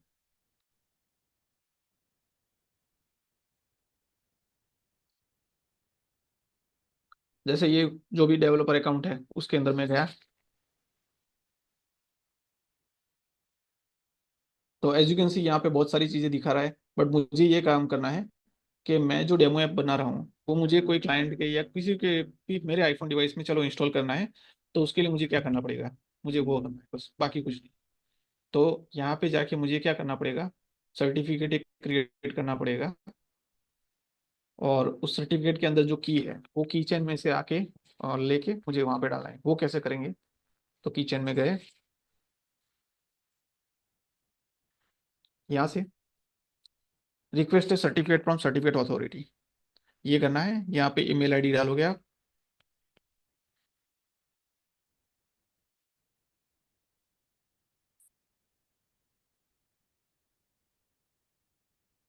मुझे डेस्क पे सेव कराना है तो मैंने सेव करा लिया। अब उसने क्या किया, एक सीएसआर जनरेट करके मुझे दे दिया। आप समझ गए मैं स्टेप्स क्या कर रहा हूँ। मुझे एक एप्लीकेशन अभी बनानी है और वो मुझे डिवाइस के अंदर इंस्टॉल करनी है, मुझे आईफोन के अंदर इंस्टॉल करनी है। तो उसके लिए मुझे क्या करना पड़ेगा वो मैं बता रहा हूँ। तो सर्टिफिकेट बनाने से पहले ये सारे सर्टिफिकेट जो ऑप्शंस है उसमें मैं कोई भी सिलेक्ट करूँ तो वो मुझे पहले क्या पूछेगा कि आपके सिस्टम की सीएसआर फाइल चाहिए मुझे। तो मैंने ऑलरेडी एक सीएसआर सर्टिफिकेट साइनिंग रिक्वेस्ट यहाँ पे बना के रखा है। ये सीएसआर में जब अपलोड करूंगा यहाँ पे तब जाके वो मुझे बना के देगा। और इसमें से कौन सा ऑप्शन हम सिलेक्ट करेंगे, इसमें तो बहुत सारे ऑप्शन है। तो हमें क्या करना है, एप्लीकेशन खाली डिवाइस में इंस्टॉल करनी है, दैट्स ऑल। तो हमें क्या करना है, iPhone app development, iOS app development select करना है क्योंकि ये डेवलपमेंट पर्पज के लिए होती है इसलिए। अगर डिस्ट्रीब्यूशन सिलेक्ट करते हैं तो उस केस में हम उसको टेस्ट नहीं कर पाएंगे, बट उसको डायरेक्टली टेस्ट फ्लाइट पे अपलोड कर सकते हैं। We can upload that application to test flight and directly उसके बाद फिर टेस्टिंग करने के लिए अलग से स्टेप्स होंगे। बट अगर वहाँ पे कुछ भी अपलोड नहीं करना है, मेरे पास एक ऐप स्टोर पे अकाउंट करने का एक्सेस डिवाइस में इंस्टॉल करनी है, तो आईओएस डेवलपमेंट सर्टिफिकेट सिलेक्ट करना है हमें। और इसको जो कंटिन्यू करेंगे तब मुझे सीएसआर फाइल मांगेगा, वो सीएसआर अपलोड करेंगे तो वो सर्टिफिकेट बना के दे देगा। उसके बाद वो सर्टिफिकेट हमें डाउनलोड करना है और डबल क्लिक करके सिस्टम में इंस्टॉल कर देना है। तो सर्टिफिकेट वाला पार्ट हो गया। अब आता है कि आइडेंटिफायर। अब हर एक एप्लीकेशन होती है, आपने देखा होगा कि कोई भी एप्लीकेशन किसी एप्लीकेशन को रिप्लेस नहीं करती कभी भी। आपने बहुत सारी एप्लीकेशन इंस्टॉल की होगी, वो कैसे मैनेज होता है। तो उसके लिए यहाँ पे एक आइडेंटिफायर क्रिएट होता है। कोई भी एप्लीकेशन का अलग से यूनिक आइडेंटिफायर होना चाहिए।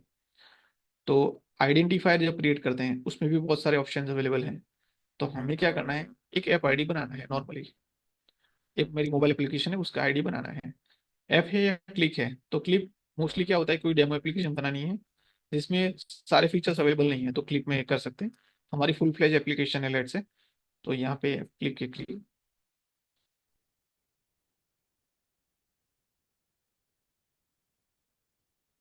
अब वो मुझे पूछेगा कि ये यहाँ पे मुझे शॉर्ट डिस्क्रिप्शन डालना है, ये कहीं पे दिखेगा नहीं, ये सिर्फ मेरे रेफरेंस के लिए है।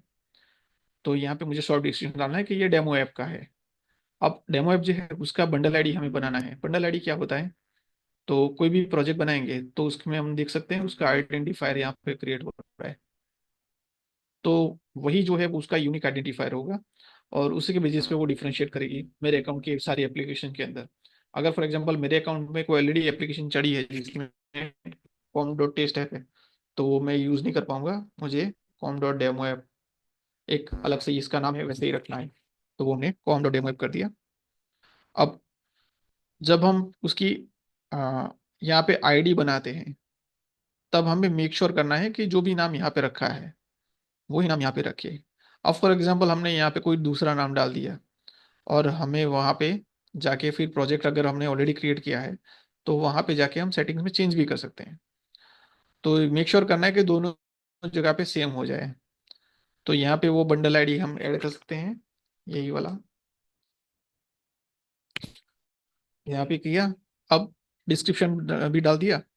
अब इसमें से जो जो फीचर हमें चाहिए वो सारे हमें सिलेक्ट करना है। लेट्स से फॉर एग्जांपल मैं आपको दिखाता हूँ कि अगर हमें एप्लीकेशन के अंदर कोई हेल्थ किट का फ्रेमवर्क डालना है या इन्हें परचेसेस डालने हैं, पुश नोटिफिकेशन डालना है, तो वो सारा हमें यहाँ पे एनेबल करना पड़ेगा। ये सारे फीचर हमें सिलेक्ट करने हैं, ये बाद में भी सिलेक्ट कर सकते हैं। ऐसा जरूरी नहीं कि हमने क्रिएशन टाइम पे ही किया। सारा कुछ क्रिएट करके कंटिन्यू करना है, तो जो उसका आईडी है वो क्रिएट हो जाएगा। ये हो गया सेकंड स्टेप। तो हमने दो स्टेप देखे कोई भी एप्लीकेशन को डिवाइस में रन करने के लिए। पहला है सर्टिफिकेट वाला, सेकेंडरी पार्टीज आइडेंटिफायर, ने आईडी भी क्रिएट कर दिया। अब एज ए मेंशन कि हमें उसको ऐप स्टोर में लॉन्च अभी मतलब वहां पे नहीं अपलोड करना है, मुझे डायरेक्टली डिवाइस में रन करना है। तो जितने भी डिवाइसेस होते हैं उसके यूनिक डिवाइस आईडी जनरेट होते हैं, और उसको फाइंड आउट करना पड़ता है हमें उस पर्टिकुलर डिवाइस में। तो उसके लिए भी एक वेबसाइट आती है।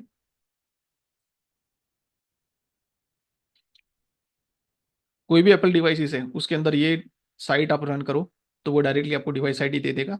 वो डिवाइस कॉपी करके हमें यहाँ पे ऐड करना होता है डिवाइस। तो हो गया थर्ड स्टेप, हमने सर्टिफिकेट क्रिएट कर दिया, हमने आइडेंटिफायर अपना एप्लीकेशन का जो है वो बना के रख दिया। थर्ड स्टेप है डिवाइस हमने अपना ऐड कर दिया कि मेरे आईफोन में ही चलना चाहिए, तो मेरा आईफोन का मैंने आईडी डाल दिया फर्स्ट।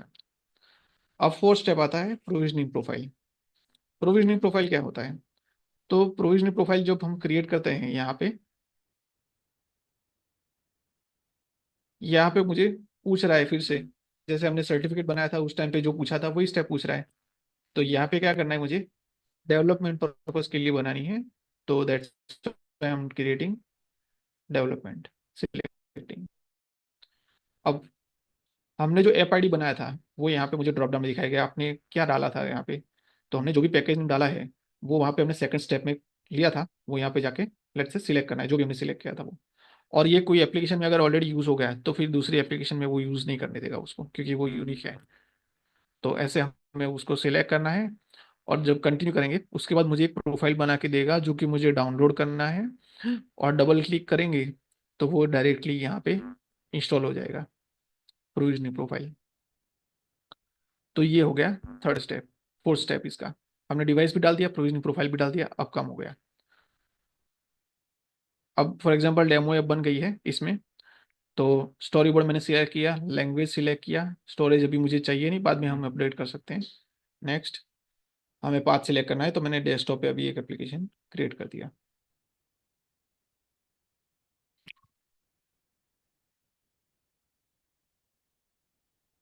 ना वो ये एप्लीकेशन अभी रेडी किया है मैंने। अभी जब भी कोई एप्लीकेशन हम बनाते हैं तो उसकी प्रॉपर्टीज सारी समझना जरूरी है, उसका एनवायरनमेंट क्या है वो समझना जरूरी है। तो एक तो जब एक्सकोड ओपन करोगे, आप सेटिंग्स में जाओगे, आपको दो चीजें देखनी है। एक, आप जो अकाउंट यूज कर रहे हैं एप्पल का, जो कि आपने यहाँ पे लॉगिन किया हुआ है, वही अकाउंट यहाँ पे आपको लॉगिन करना पड़ेगा। You have to log in this account here. Second thing, आप जो भी एक्सकोड यूज कर रहे हो, अगर आपके पास मल्टीपल एक्सकोड, क्योंकि बहुत सारे डेवलपर मल्टीपल एक्सकोड एनवायरनमेंट में भी काम कर सकते हैं, तो आपको मेक श्योर करना है कि जो एक्सकोड एनवायरनमेंट में आप बना रहे हो एप्लीकेशन, वो यहाँ पे सिलेक्टेड होना चाहिए। अभी एक्सकोड 15 इसमें इंस्टॉल्ड है मेरे इसमें सिस्टम में, तो मुझे एक ही दिखा रहा है, तो वो बाय डिफॉल्ट वहाँ पे सिलेक्टेड है। अगर वो सिलेक्टेड यहाँ पे नहीं है और मैं डायरेक्टली रन करने का ट्राई करता हूँ, तो हो सकता है प्रोजेक्ट रन ना करे या फिर वो मुझे अपलोड ही ना करने दे कुछ भी। तो एक वो भी वहाँ पे करना पड़ेगा।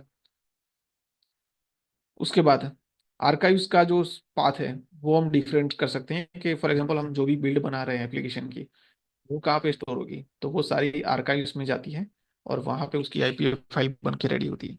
जैसे जैसे जितनी भी एप्लीकेशन जो भी डेट को हमने की थी उसकी आर्काइव फाइल अवेलेबल है, वो हम कभी भी चाहे उसको क्लीन कर सकते हैं वहाँ से।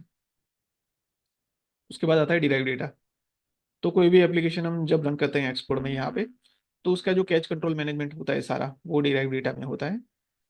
यहाँ से जाके हम सारा कुछ क्लीन करके डिलीट भी कर सकते हैं, वो फिर से जनरेट कर लेगा। टेम्पररी डेटा है, we can clean it any time. अगर कहीं पे भी ऐसा लग रहा है कि कोई कोड हमने एग्जीक्यूट कर रहे हैं वो रन नहीं हो रहा है, या चेंजेस पुश नहीं हो रहे हैं, या कोई कॉन्फ्लिक्ट आ रहा है, तो उस केस में हमें क्या करना है, डिराइव डेटा जाके क्लीन कर देना है वहां से। तो ये एक हो गया। उसके बाद आता है एक्सप्लोर के अंदर एक फीचर आता है जो कि विंडोज में ऑर्गेनाइजर। ऑर्गेनाइजर में जाके हमने जो जो एप्लीकेशन अपलोड की है अब तक टेस्ट फ्लाइट में, तो जैसे मैंने बताया यहाँ से हम कर सकते हैं। तो यहाँ पे बिल्ड हमें दिखा रहा है कि कौन सी मैंने अपलोड की थी। जैसे कोई दूसरी एप्लीकेशन भी मैंने अपलोड की थी क्लाइंट की, वो भी यहाँ पे मुझे दिखा रहा है। फॉर एग्जाम्पल ये एप्लीकेशन लाइव है अभी, और लाइव एप्लीकेशन भी उनको कोई क्रैशेस आ रहा है, कोई इश्यू आ रहा है, तो वो मुझे यहाँ पे डायरेक्टली दिखा देगा। अगर उन्होंने सबमिट किया है तो वो मुझे यहाँ पे डायरेक्टली दिखा देगा कि ये पर्टिकुलर जो पेज है ये इसमें इश्यू आ रहा है, जैसे ये इसमें दिख रहा है कि ये पेज में इश्यू है। तो पहले क्या होता था कि क्लाइंट को इन्फॉर्म करना पड़ता था कि यहाँ पे ये इशू आ रहा है, this issue are coming. But now export is providing this rich interface के if application is live and someone is using in that device, तो वो डिवाइस के एप्लीकेशन के अंदर जो भी क्रैश लॉग है, इफ दे सबमिट, वो डायरेक्टली उस अकाउंट में सबमिट हो जाएंगे। बट क्योंकि वही अकाउंट एप्पल अकाउंट मैंने यहाँ पे भी सेटिंग्स में डाल रखा है ऑलरेडी यहाँ पे अकाउंट में, सो दैट्स वाई वो क्या कर रहा है, वो यहाँ से वो सारे क्रेसिस यहाँ पे पुश करके दिखा रहा है। सो यहाँ से डेवलपर को जैसे ही इन्फॉर्म होता है कि यहाँ पे कोई क्रैश इशू आ रहा है, तो यहाँ से पर्टिकुलर पेज में जाके वो क्रैश आइडेंटिफाई करके उसको रिजॉल्व कर सकता है। तो वो ऑर्गेनाइजर वाला पार्ट हो गया। अब एक्सपोर्ट में दूसरा आता है डिप्लॉयमेंट टारगेट। ये क्या करता है, तो डिप्लॉयमेंट टारगेट जो भी है वो हमें सेट करके रखना पड़ता है, क्योंकि बेस्ड ऑन दैट ही वो डिसाइड करेगा कि कौन से डिवाइसेस में कौन सी ओएस वर्जन में वो एप्लीकेशन चलनी चाहिए। ठीक है, as we can see here a lot of things available, but for example मुझे डिप्लॉयमेंट टारगेट है वो चेंज करके डाउन करना है, तो वो भी मैं कर सकता हूँ। जैसे मैंने यहाँ पे सिलेक्ट किया, मैंने यहाँ पे इसको 13 किया, तो ये हो गया उसका डिप्लॉयमेंट टारगेट। अभी ये 13 ओएस वाले में भी चलेगी और उसमें से लेटेस्ट उससे लेटेस्ट वाले में भी चलेगी। अब फॉर एग्जांपल मुझे एप्लीकेशन डायरेक्टली डिबग एनवायरनमेंट में चलानी है, क्योंकि मैंने डेवलपमेंट वाली बनाई है, तो मुझे यहाँ पे डिबग सिलेक्ट कर लेना है। अब दूसरा एक है कि फॉर एग्जांपल हमें एप्लीकेशन में कोई लोकलाइजेशन फीचर देने हैं, तो कि मल्टीपल लैंग्वेज भी सिलेक्ट करें, तो यहाँ पे बाय डिफॉल्ट हमें क्या फीचर मिल रहा है, इंग्लिश का। तो हम यहाँ पे क्लिक करके मल्टीपल लैंग्वेजेस भी ऐड कर सकते हैं और उसको लोकलाइज भी कर सकते हैं डिवाइसेस को।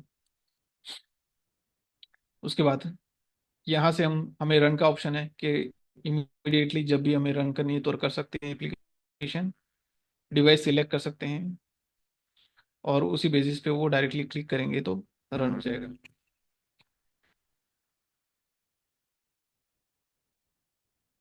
यहाँ से वो स्टॉप हो रहा है। अब नेक्स्ट बिल्ड सेटिंग्स। तो ये एडवांस बिल्ड सेटिंग्स ऑप्शंस है। यहाँ पे हमने वहाँ पे जो भी स्टेप्स किए थे, प्रोफाइल वगैरह सब जो क्रिएट किया था, वो सारा हमें वहाँ पे सिलेक्ट तो करना पड़ेगा कि कौन सी एप्लीकेशन का ये प्रोविजनिंग है। तो हमें एक यहाँ पे भी ऑप्शन है कि हम साइनिंग में जाके बंडल सिलेक्ट किया, और प्रोविजनिंग जैसे हम बंडल सिलेक्ट करेंगे तो हमारी प्रोविजनिंग प्रोफाइल वो ऑटोमेटिकली वहाँ से जो क्रिएट की है वो मुझे ड्रॉप डाउन में दिखाएगा, और वो हम सिलेक्ट कर पाएंगे। तो उससे क्या हो जाएगा कि हमने जो वहाँ पे आईडी प्रोविजनिंग प्रोफाइल वो सब बनाया था उस पे एप्लीकेशन के लिए, वो इसके साथ कनेक्ट हो जाएगा। और उससे ये जो एक्सकोड में हम एप्लीकेशन बना रहे हैं उसको पता चलेगा कि एप्लीकेशन एक्चुअली क्या है और वो कौन कौन से डिवाइसेस को सपोर्ट करेगी। फॉर एग्जांपल हम हमारे पास 5-6 आईफोन है, हमने सिर्फ 2 आईफोन के आईडी इसमें डाल रखे हैं, और हमें मेक श्योर करना है कि उसी आईफोन में ये एप्लीकेशन रन होनी चाहिए।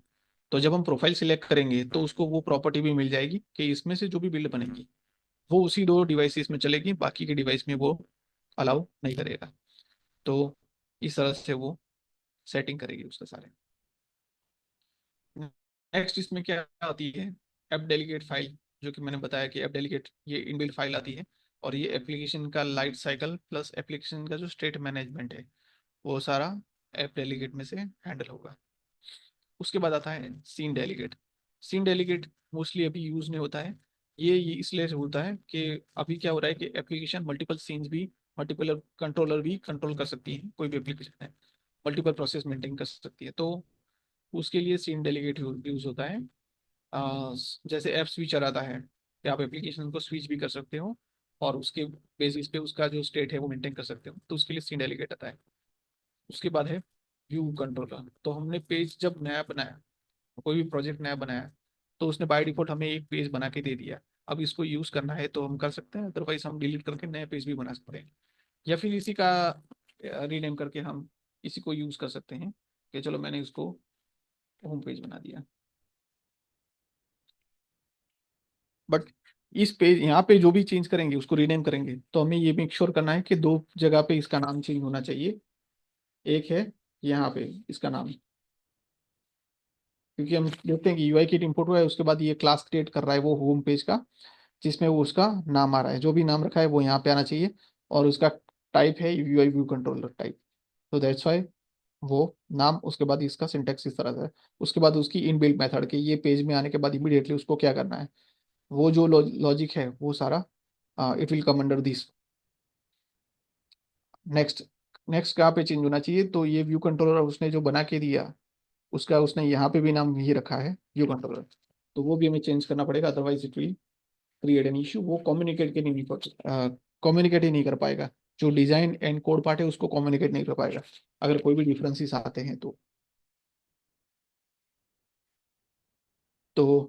वो व्यू कंट्रोलर पार्ट है। उसके बाद हमें क्या आता है यहाँ पे, स्टोरी बोर्ड जो हमने ऑलरेडी देख लिया, हम उसमें और डिटेल में भी जाएंगे अभी नेक्स्ट जो प्रैक्टिकल आ रहा है उसमें। उसके बाद आता है एसेट्स का फोल्डर। तो यहाँ पे हम जो भी ग्राफिक्स यूज करेंगे, जो भी इमेजेस यूज करेंगे, वो सारी इमेजेस हम यहाँ पे डाउनलोड करके रख सकते हैं। वो भी आपको मैं दिखा देता हूँ कैसे कर सकते हैं। बट पहले आप देखोगे तो कोई भी एप्लीकेशन यहाँ पे जो रन हो रही है उसके आइकन्स कैसे आ रहे हैं, आइकॉन्स कैसे आएंगे, तो उसके लिए ऐप आइकन का एक यहाँ पे सेट होता है, वो सेट हमें क्रिएट करना होता है। तो अभी हमें यहाँ पे एक सिंगल साइज दिखा रहा है iOS की, बट अगर मैं ऑल साइजेस क्रिएट करता हूँ तो ये क्या करेगा कि मुझे बहुत सारी साइजेस के आइकन का ऑप्शन दिखाएगा। तो इतनी सारी साइज का हमें ऐप आइकन उसको अपलोड करने पड़ते हैं। वो कहाँ कहाँ पे यूज होंगे, तो आपने देखा होगा कोई भी एप्लीकेशन जो बंद होती है तब उसकी नोटिफिकेशन आती है, या फिर वो एप्लीकेशन कहीं पे लिंकअप है, स्टोर पे दिखा रहे हैं, तो हर जगह पे उनको अलग अलग साइज के आइकन दिखाने पड़ते हैं। प्लस अगर आईफोन 15 है तो उसका उसका रेजोल्यूशन, उसके ऐप आइकन की साइज अलग हो सकती है। अगर कोई लोअर कॉन्फ़िगरेशन की डिवाइसेस हैं उसमें साइज अलग अलग हो सकती है। तो उसके लिए ये सारे पैरामीटर्स होने दिए कि इतनी सारी साइज आपको अपलोड करके रखनी है। लेट्स से अगर मैं आपको एक रियल टाइम प्रोजेक्ट का दिखाऊं,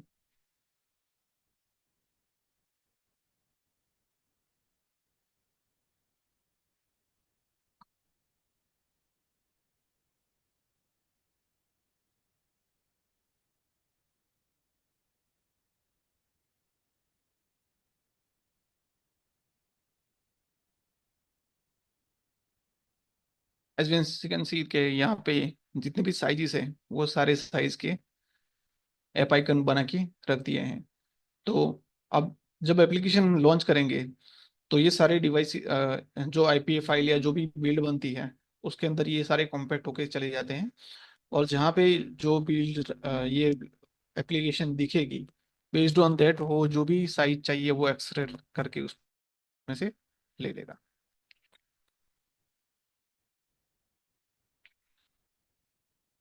other than that, for example हमें कोई दूसरा आइकन यूज करना है, जैसे मैंने बताया अभी, तो मैं फॉर एग्जांपल कोई आइकन यूज करना है यहाँ से,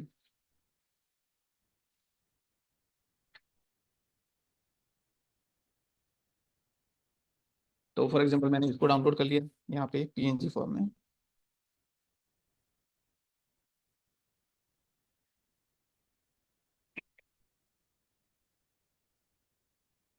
अब मुझे ये आइकन जो है वो एप्लीकेशन में कहीं पे भी यूज करना है, तो मुझे पहले क्या करना पड़ेगा, I have to firstly rename that icon,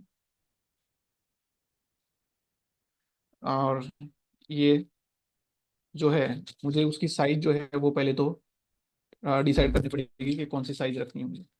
तो लेट्स से फॉर एग्जांपल मैंने तो पहले उसको यहाँ पे एसेट में ऐड करना है, तो मैंने उसका नाम पहले तो लिख लिया। अब तीन रिजोल्यूशन होते हैं, हमें 2x 3x तो डालना ही पड़ेगा उसमें। दूसरे यहाँ पे प्रॉपर्टी ये है कि यूनिवर्सल चलेगा या फिर आईफोन आईपैड में अलग चाहिए, क्योंकि हमारे सिचुएशन में क्या होता है कि बहुत बड़ी वो आईपैड में उसको कस्टमाइज रखते हैं, they are making it customize कि आईपैड में अलग दिखना चाहिए इंटरफेस, उसमें डिजाइन अलग हो सकती है, बेस्ड ऑन दैट उसके आइकन भी अलग अलग हो सकते हैं। तो उस केस में हम यहाँ पे प्रॉपर्टी सिलेक्ट करेंगे तो वो आईपैड की अलग ले लेगा, उसमें आईपैड की अलग हमें ऑप्शन दे देगा।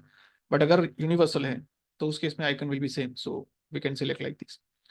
उसके अलावा फॉर एग्जांपल सिंगल स्केल रखना है तो भी रख सकते हैं कि we need to make sure that application का सिर्फ लोगो ही है जो हमें कहीं पे दिखाना है। तो उस केस में हमने एक हाई रिजोल्यूशन का एक लोगो यहाँ पे रख दिया तो वो चलेगा।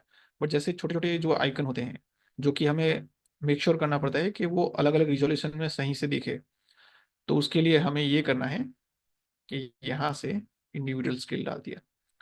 अब मुझे ये मेक श्योर करना है कि सर्च आइकन जहाँ पे भी यूज में आए वहाँ पे वो 30 या 40 पिक्सल की उसकी साइज होनी चाहिए, जो भी हम डिसाइड कर रहे हैं। तो हम उसको कैसे डिसाइड करेंगे?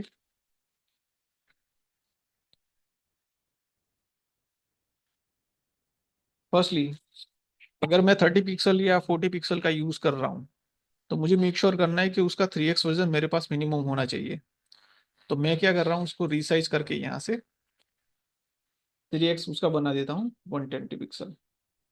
और resolution I think it's very much high. तो मैंने उसको रिसाइज कर दिया ना। तो ये मैंने यहाँ पे फर्स्टली उसका,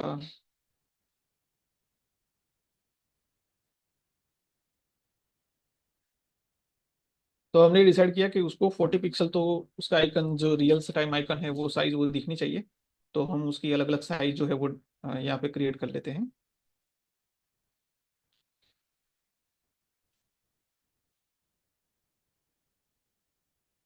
ये 40 बाई 40 की उसकी साइज हो गई।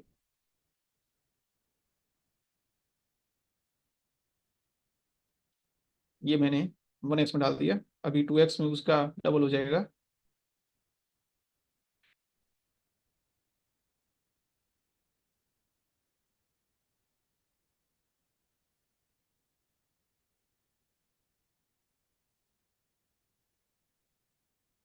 तो हमने ये आइकन जो भी यूज कर रहे हैं उसके 3 वर्जन यहाँ पे डाल दिए।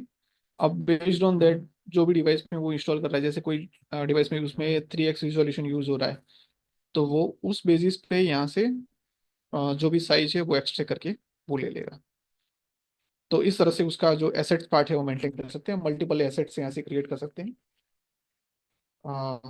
नेक्स्ट आता है लॉन्च स्क्रीन।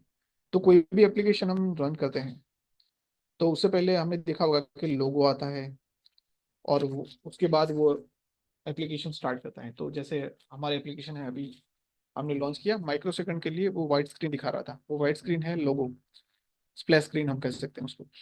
तो इसमें हम क्या कर सकते हैं कि एप्लीकेशन का जो ब्रांडिंग पार्ट है वो यहाँ से मेंटेन होता है। लेट से फॉर एग्जांपल हमें यहाँ पे कोई एप्लीकेशन लॉन्च हो, उस टाइम पे हमें ऐप का लोगो दिखाना है या आइकन दिखाना है, कोई भी चीज़ सेंटर में दिखानी है या एप्लीकेशन का नाम भी दिखाना है, तो हम यहाँ पे भी कोई लेबल क्रिएट करके ले सकते हैं। फॉर एग्जांपल मैंने यहाँ पे एक लेबल दिखाना है सेंटर में।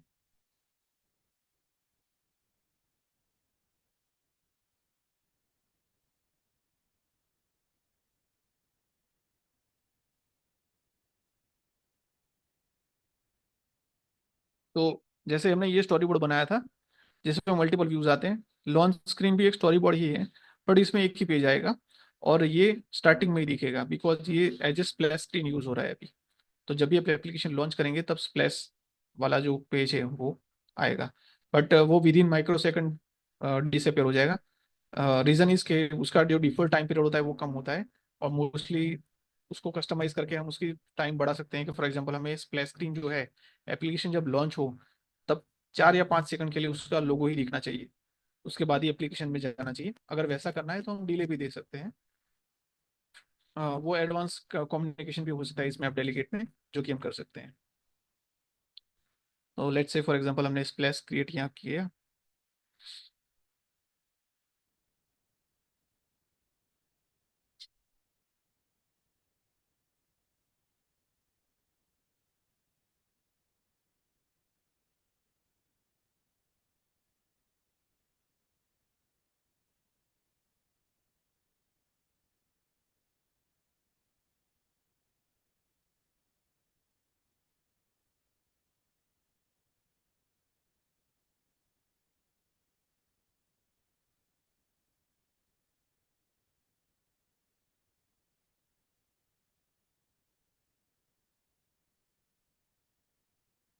तो जैसे हमने ओपन किया वो पहले स्प्लैश में गया।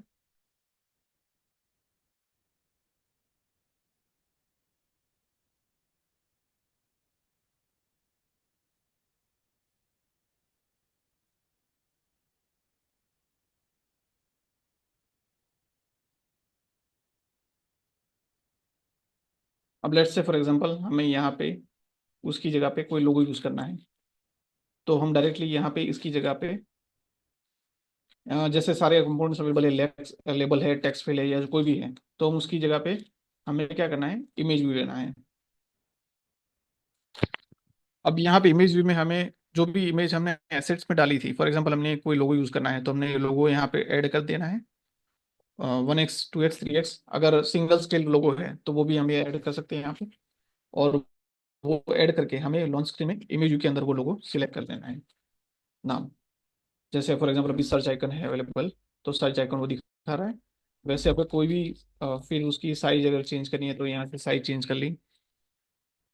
और फॉर एग्जांपल हमें ये मेक श्योर करना है कि वो सेंटर में ही दिखना चाहिए, तो हमें क्या करना है, ये से यहाँ पे जो भी है वो निकाल देना है और मेक श्योर करना है कि वो स्क्वायर में ही दिखे।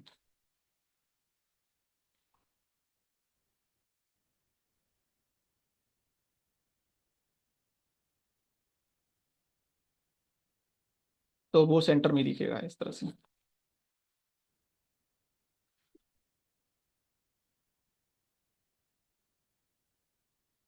नाउ जैसे अभी देखा कि इस प्लेस में विद इन फ्यू सेकंड्स गया और उसके बाद वो डिसअपियर हो गया। वो जो टाइम है वो उस प्लेस का हम यहाँ से बढ़ा सकते हैं। वो भी कस्टमाइजेशन यहाँ से पॉसिबल है कि यहाँ पे हम डिले दे के प्लेस को वहाँ पे उसका टाइम बढ़ा सकते हैं। ओके, नेक्स्ट है info डॉट पी लिस्ट। इसके अंदर जो भी एप्लीकेशन के जो सेटिंग्स है वो सारे आते हैं। जो भी कॉन्फ़िगरेशन है, जैसे प्रोडक्ट नेम हमने जो भी रखा है वो ऑटोमेटिकली यहाँ पे उसके अंदर ले रहा है। फिर उसका जो सीन डेलीगेट का कंट्रोलिंग है वो सारा पार्ट इसमें आता है। तो मोस्टली इसमें जो भी है वो कोई चेंज आएगा नहीं, इसमें एज इट इज रखना है इन्फो डॉट प्लेलिस्ट। और ये by default part of the project structure, हमने जो भी प्रोजेक्ट क्रिएट किया है उसके अंदर ऐप डेलीगेट है, इन्फो पार्ट है, लॉन्च स्क्रीन एसेट्स, वो सब ऑटोमेटिकली क्रिएट हो चुका होगा। हमें उसमें कोई भी उसका एडिट या रीनेम नहीं करना है, बिकॉज वो that can directly impact the application.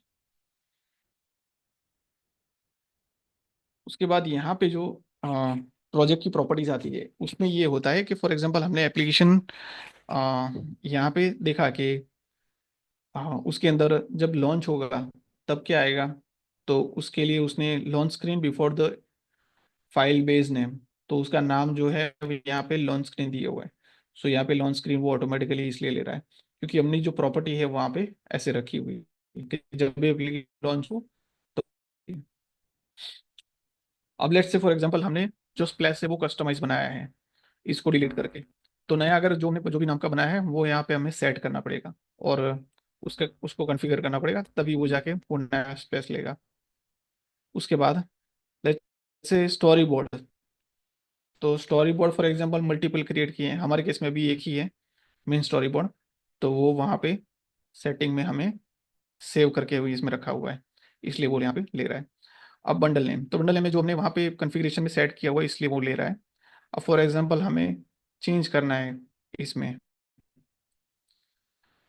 कि इसका डिस्प्ले नेम वो लगाना चाहिए, तो उस केस में हमें क्या करना है,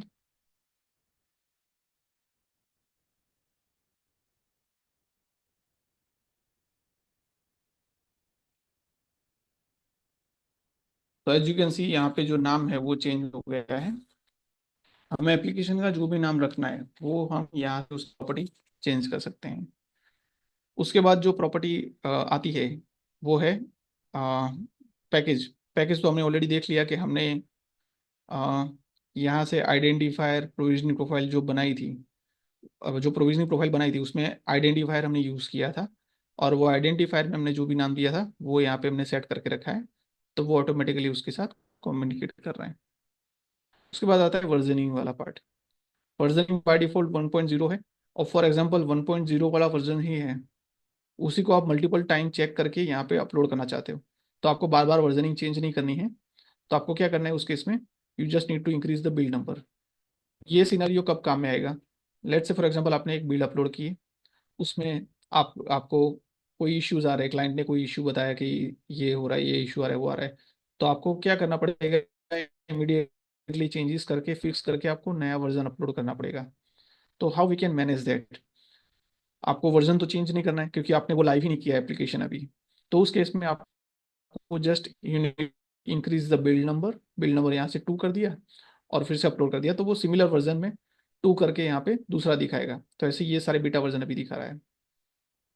by that way what you can do is के मल्टीपल बिल्ड वर्जन अपलोड कर सकते हो, और उसमें से जो भी फॉर एग्जांपल आपने थर्ड किया, फोर्थ किया, और फोर्थ में अगर अप्रूव हो गया, तो आपको जब एप्लीकेशन लाइव करने के टाइम सबमिट करोगे, तो आपको वर्जन नेम तो सेम रहेगा, बिल्ड नंबर वाली जो भी एक फाइल होगी, वो फाइल बिल्ड नंबर वाली आपको सिलेक्ट करनी है।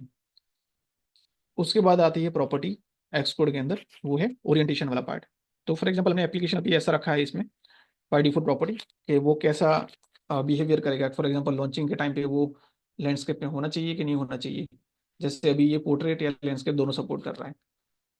तो दैट्स वाई अगर यहाँ से अगर हमें ऐसा लग रहा है कि एप्लीकेशन कोई ऐसी है, we don't need to give any type of four side support, उसको पोर्ट्रेट ही रखना है। या कोई एप्लीकेशन ऐसी है जिसमें हमें रिक्वायरमेंट है कि उसको लैंडस्केप ही रखना है। जैसे मोस्टली हम देखते हैं कि if we create any gaming application, then उस केस में क्या होता है कि गेमिंग में they are preferring to create a landscape interface. तो उस केस में वो क्या रहेगा, एप्लीकेशन लॉन्च के टाइम पे वो लैंडस्केप वर्जन होगा। तो उस टाइम पे हम क्या कर सकते हैं, portrait we can disable and enable the landscape part. तो वो भी यहाँ से हो सकता है। फॉर एग्जाम्पल ये प्रॉपर्टी अगर आपको फोर्सफुली करानी है, यहाँ से आपको टिक अनटिक नहीं करना है, तो उसका जो जो लैंडस्केप रोटेशन पार्ट है वो यहाँ से भी हम कंट्रोल कर सकते हैं। दूसरा सिनारियो, फॉर एग्जाम्पल हमारी एप्लीकेशन पूरी पोर्ट्रेट में है, मुझे लैंडस्केप चाहिए ही नहीं, तो मैं उसमें से निकाल दे रहा हूँ। So we remove the landscape scenario. अभी मुझे ये करना है कि पर्टिकुलर पेज है अंदर, जैसे हम देख रहे हैं कि यूट्यूब में वगैरह में सब में होता है कि मोस्टली सारे पेज लिस्टिंग में होते हैं, बट अंदर एक पेज जो वीडियो वाला पार्ट होता है, वो फोर्सफुली उसको फुल वीडियो जो होता है वो फोर्सफुली लैंडस्केप में ही दिखना चाहिए। फॉर एग्जाम्पल ऐसा करना है, तो उस केस में हमें क्या करना पड़ेगा, जो भी पेज है जो हमें लैंडस्केप में चाहिए, उसी पेज में जाके उसके मेथड्स के अंदर, इनबिल्ट मेथड्स के अंदर, we need to just forcefully override that interface property कि उसको लैंडस्केप में कर सकते हैं हम कन्वर्ट। तो वो ये कोड के थ्रू भी मैनेज हो सकता है। We can directly select unselect, if globally अगर कोई है तो यहाँ से सिलेक्ट कर सकते हैं, अदरवाइज पर्टिकुलर पेज वाइज भी मैनेज कर सकते हैं। वो सारा एक एडवांस पे सिनेरियो में आता है, सारा एडवांस के सिनेरियो। उसके बाद ऐप आइकन वाला जो सेट है, यहाँ पे हमने जो एसेट्स में ऐप आइकन ऐड करके रखे हैं, वो ऐप आइकन डायरेक्टली यहाँ पे सिलेक्टेड है। तो जब भी एप्लीकेशन लॉन्च होगी वो आइकन यहीं से ले लेगा ऑटोमेटिकली, जो भी एसेट्स की फाइल है वो। तो ये सारा उसमें कंट्रोलिंग वाला पार्ट हो गया। रन तो डायरेक्टली यहाँ से ही हो सकता है। और फॉर एग्जांपल एप्लीकेशन रन हो रहा है, एट द टाइम उसका आपको परफॉर्मेंस वगैरह सब चेक करना है या डिबगिंग कराना है, वो कैसे कर सकते हैं। तो लेट से फॉर एग्जांपल हम गए इसमें, हमें ये यहाँ पे ऑप्शन दे रहा है उसका मेमोरी मैनेजमेंट वाला पार्ट, ये एप्लीकेशन रन हो रहा है, उसमें कैसे वो दिखाएगा। तो ये एक्चुअली जो हमारी जो डिवाइस की मेमोरी है उसमें से हमारा जो डिवाइस है वो कौन से लेवल पे मेमोरी यूज कर रहा है कंपेयर टू अदर एप्लीकेशंस, वो यहाँ पे दिखा सकता है। तो इससे हम ओवरऑल एप्लीकेशन का जो परफॉर्मेंस है मेजर कर सकते हैं कि अगर वो येलो में जा रहा है या रेड में जा रहा है, तो उसको कैसे करके उसको ग्रीन के अंदर आना है, जिसकी वजह से वो लेस मेमोरी कंज्यूम कर पाए। क्योंकि अगर ऐसा वो सिनेरियो पे जाता है कि वो ज़्यादा मेमोरी ऑक्यूपाई कर रहा है, तो उस केस में एप्लीकेशन रिजेक्ट भी हो सकती है या फिर सस्पेंड भी हो सकती है, एप्लीकेशन कई भी हो सकती है प्रोसेस।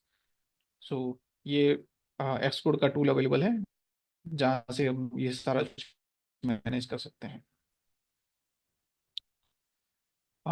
नेक्स्ट जो आता है सिम्युलेटर के अंदर, लेट्स से फॉर एग्जांपल हमने एप्लीकेशन ऑलरेडी इंस्टॉल कर रखी है, तो हम यहाँ से सिम्युलेटर को erase all content and settings कर सकते हैं। फॉर एग्जांपल आपने कुछ एप्लीकेशन में डाला है, आपको नया चीज़ चेक करना है फ्रेश एप्लीकेशन डाल के, और वो चल ही नहीं रहा है, तो हमें क्या करना है, डायरेक्टली जाके यहाँ पे इरेज ऑल कंटेंट सेटिंग्स करना है, तो वो डायरेक्टली सारी एप्लीकेशन यहाँ से उड़ा देगा। लेट्स से फॉर एग्जांपल हमें स्पेसिफिक एप्लीकेशन ही डिलीट करनी है, तो जब प्रेस करके रखेंगे तो ऑप्शन यहाँ पे देगा, we can select and delete the application and click on done. तो वो पर्टिकुलर एप्लीकेशन वहाँ से रिमूव हो गई और जैसे ही हम रन करेंगे it will reinstall the whole application.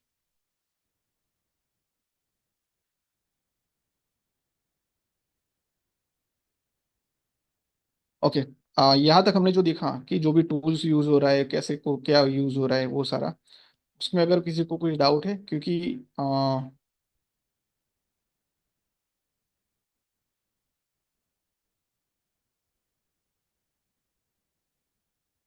in second half what we are going to cover is create a application and उसके अंदर जो भी डिक्लेरेशन पार्ट है वो सारा कैसे हैंडल होगा, वो सारा हम प्रैक्टिकल देखेंगे।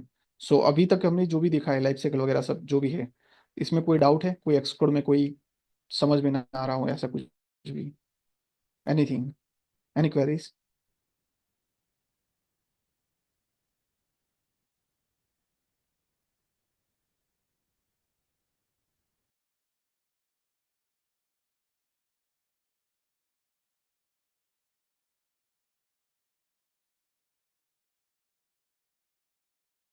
कोई क्वेरीज नहीं है किसी को?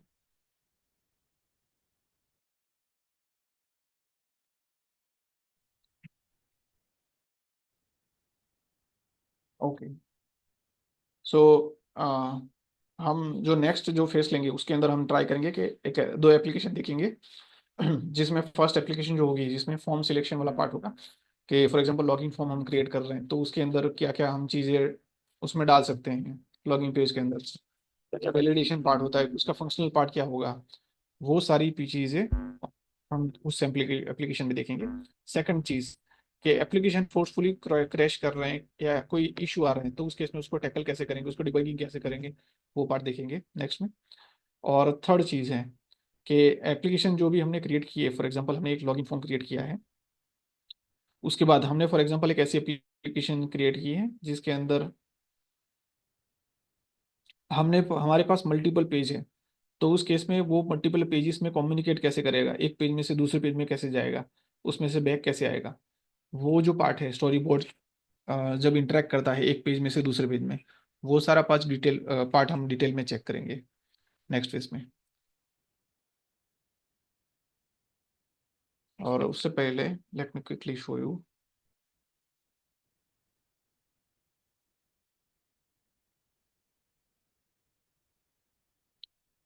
वन मोर थिंग, कि जैसे मैंने देखा है कि एसेट्स के अंदर we can create the graphics या अदर कोई भी ग्राफिक्स यूज हो रहा है, we can directly drag and drop here, because everything in export like almost all things are using in drag and drop control only.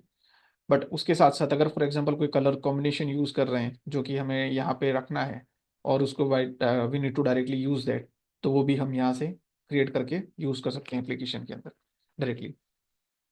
और दूसरा, कि जैसे हमने देखा कि वेरिएबल डिक्लेरेशन में वेर एंड लेट आता है आइदर इट्स लाइक कांस्टेंट और डायनेमिक वेरिएबल। तो उसके अलावा फॉर एग्जांपल हम कोई ड्रैग एंड ड्रॉप प्रॉपर्टी लेते हैं स्टोरी बोर्ड में, वो कम्युनिकेट कैसे करेगा? तो लेट्स से फॉर एग्जांपल हमने लेबल लिया, ऐसा कुछ लिया है, बटन भी ले लिया, इसको हम कस्टमाइज कैसे कर सकते हैं, उसकी प्रॉपर्टीज भी स्टोरी बोर्ड के जो उसका इंस्पेक्टर मेन्यू आता है उसके अंदर होती है। जैसे ये स्टोरी बोर्ड है पूरा, उसके राइट साइड पे जो होता है वो इंस्पेक्टर मेन्यू होता है। वो इसलिए होता है कि ये जो सारे पेजेस बनाए हैं, से कोई भी पेज आपने सिलेक्ट किया, उसका बिहेवियर है, उसकी प्रॉपर्टीज है, वो सारा सिलेक्ट करने के लिए, लेट्स से अगर बटन है, we need to make sure कि उसकी बटन की जो पैटर्न है, I am creating a title, so title should be on top of the top all the time, so I need to make sure कि how we can manage that. तो यहाँ से let's say if I am giving positioning this to the top like 70 position, and it should start from the zero or the vertical position, so from zero, and I to make sure कि वो full width में दिखना चाहिए। तो वो कैसे manage करेंगे? तो फुल विड्थ अभी मैं इसको दे रहा हूँ और उसकी साइज जो होनी चाहिए वो 50 पिक्सल। अब लेट्स से मुझे उसका टाइटल चेंज करना है, तो थ्रू द इंस्पेक्टर मेन्यू हम उसको चेंज कर सकते हैं। जैसे ये होम पेज है तो मैं उसको होम पेज का नाम दे दिया। Next thing, I need to make sure कि वो जो टेक्स्ट लेवल है that should be in centre line. तो सेंटर में फॉर एग्जांपल मैंने उसको ले लिया, सेंटर लाइन कर दिया। नाउ टेक्स्ट अलाइन तो हो गया, I need to select the fonts for the application. तो जो भी एप्लीकेशन के फॉन्ट है उसके अलावा भी अगर कस्टम फॉन्ट यूज करने हैं, that we can use. For example इसमें फॉन्ट फैमिली अवेलेबल है, I can choose any font. तो फॉर एग्जांपल हमने ये यूज किया और मुझे उसको फॉन्ट की जो प्रॉपर्टीज है वो इंक्रीज करनी है।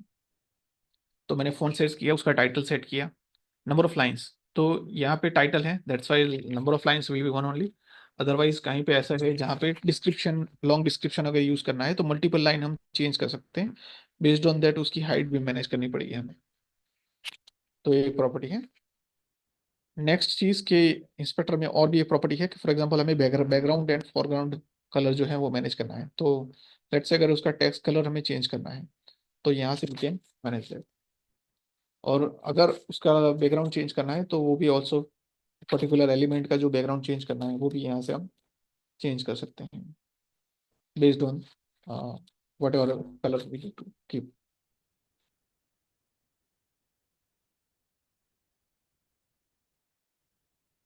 और अगर कोई भी सिलेक्ट नहीं करना है तो हम ट्रांसपेरेंट भी यहाँ से रख सकते हैं कलर।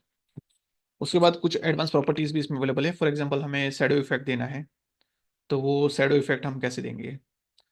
तो यहाँ से शैडो ऑफसेट फॉर एग्जांपल मैं दे रहा हूँ, और उसके बाद मुझे शैडो का कलर भी कुछ देना है, तो वो भी हम बेसिक यहाँ पे क्रिएट कर सकते हैं।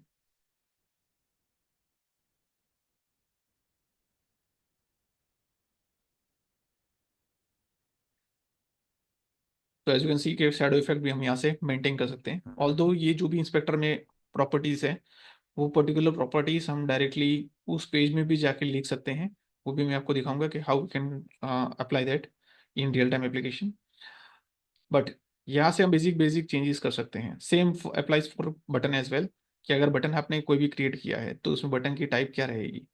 आपको अगर कोई स्पेसिफिक टाइप का बटन चाहिए या आपको पूरा कस्टमाइज ही करना है, तो फॉर एग्जांपल मैंने कस्टमाइज कर दिया, तो भी क्या करेगा, वो सिस्टम की प्रॉपर्टीज वो एक्सेस नहीं करेगा, उसने डायरेक्टली ट्रांसपेरेंट बटन क्रिएट कर दिया। Now I need to customize this button. For example मैंने उसको बटन को कोई भी फॉर एग्जांपल कलर ले लिया, उसका बैकग्राउंड कलर चेंज कर लिया, उसका फोरग्राउंड कलर चेंज कर लिया। अभी मुझे उसको फ्रेमिंग सेट करना है, तो फ्रेमिंग में भी लेट्स से फॉर एग्जांपल ये यहाँ पे रखना है, प्लस ये फ्रेमिंग की जो भी प्रॉपर्टीज है सेट करनी है वो सारी कर सकते हैं। प्लस उसके अंदर फॉर एग्जांपल उसका टाइटल जो है वो मुझे चेंज करना है। तो ये सारी चीज़ें यहाँ से हो सकती है। अभी इसमें एक और चीज़ हमने देखी कि यहाँ से जो उसके जो रिसाइजिंग पार्ट वगैरह सब जो आता है वो कैसे मैनेज होगा। तो as we can see here के हमें ऑटो रिसाइजिंग भी दे रहा है। तो सिमिलर में हमने जो व्यू क्रिएट किया है दैट्स ए कॉमन साइज की ये। बट ऐसा जरूरी नहीं कि सारे जो डिवाइसेस होंगे वो इसी साइज के होंगे। हो सकता है कि वो कोई छोटे साइज का हो, कोई बड़े साइज का भी हो डिवाइस। तो हाउ इट विल मैनेज, तो throughout the application in advance stage what we are doing is के we are creating auto layout. Auto layout के थ्रू वो क्या करेगा, वो सारा फ्रेमिंग वगैरह सब ऑटोमेटिकली एडजस्ट करेगा। अगर छोटे डिवाइस की विड्थ है वो ऑटोमेटिकली मैनेज। अगर बेसिक करना है, हमें ऑटो लेआउट अभी नहीं करना है, तो हम क्या कर सकते हैं, यहाँ से सिंपल फ्रेमिंग कर सकते हैं कि मैंने उसको 100% विड्थ दे रखी है, और मुझे ये मेक श्योर करना है कि कोई भी डिवाइस हो वो उसकी 100% विड्थ, अगर 400 पिक्सल है तो वो 400 पिक्सल तक जाना चाहिए। तो हम यहाँ पे प्रीव्यू में भी देख सकते हैं कि मैंने उसको फुल फ्रेम इस तरह से।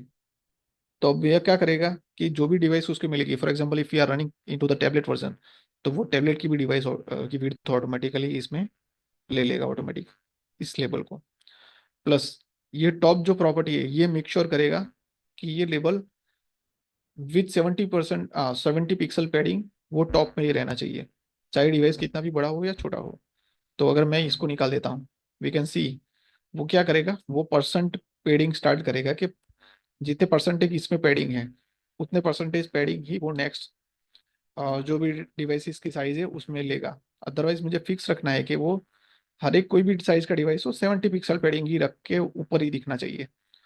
तो मैं यहाँ से वो सिलेक्ट ठीक है कर सकते हैं। अब let's say for example same आ रहा है बटन केस में। सो बटन सिनारियो मोस्टली ये होता है कि फोन के अंदर बटन जो होते हैं वो बॉटम साइड पे ज़्यादा होते हैं, तो we need to make sure कि वो बॉटम में दिखना चाहिए विथ स्पेसिफिक पैडिंग। तो हमने उसको बॉटम में किया, प्लस हमें उसकी साइज जो है वो इंक्रीज या डिक्रीज नहीं करनी है। आ, हमें इस बटन के अंदर फॉर एग्जांपल स्टैटिक साइज ही रखनी है कि ये कुछ भी हो जाए 250 पिक्सल से ज़्यादा उसकी विड्थ नहीं होनी चाहिए। तो हमने यहाँ पे वर्टिकल या ऐसा कोई भी एरो सिलेक्ट नहीं किया है, उसको फिक्स 250 पिक्सल रखना है, प्लस उसके सेंटर में रखना है। तो हमने कोई भी ऐसा सिलेक्शन नहीं किया है जिसके कि ये चला जाए। फॉर एग्जांपल अगर मुझे ऐसा रखना है कि कोई डिवाइस की विड्थ ज़्यादा है तो उस केस में वो लेफ्ट में ही दिखना चाहिए, तो मुझे क्या करना है, सिंपल कि यहाँ पे सिलेक्ट करना है। तो प्रीमियम में दिखा रहा है वैसे वो क्या करेगा, वो लेफ्ट रेशियो मेंटेन रखेगा। बट अगर मुझे सेंटर में दिखाना है तो मुझे I don't need to select this. तो इस तरह से उसका बेसिक जो फ्रेमिंग वगैरह सब जो है दैट मेंटेन्स। अब उसका जो कनेक्शन वाला पार्ट है कि फॉर एग्जांपल हमने लेबल ले लिया, बटन ले लिया, उसको कनेक्ट करके उसको जो भी हमने प्रॉपर्टीज यहाँ से चेंज की है उसकी वो सारी उसकी एडवांस प्रॉपर्टीज कोड के थ्रू कैसे मैनेज कर सकते हैं वो हम जो नेक्स्ट सेशन होगा उसमें लेंगे। अ, जिसमें हम क्या करेंगे कि दो एप्लीकेशन बनाएंगे अलग अलग, एक लॉगिन टाइप की होगी और दूसरी होगी कि जिसमें मल्टीपल दो पेजेस आ रहे हैं, उसके अंदर एक पेज में से दूसरे पेज में नेविगेट कैसे करेगा, उसका जो नेविगेशन वाला पार्ट है वो देखेंगे। सो इफ यू कोई किसी को कोई क्वेश्चन है तो आप नोट डाउन भी कर सकते हैं। तो सेकंड फेज हम जब स्टार्ट करें तो at the time we can try to cover up that questions also.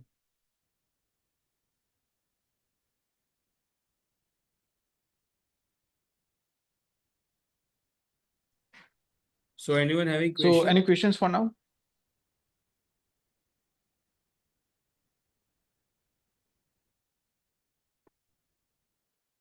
I think all the doubt must be clear, Mayur sir.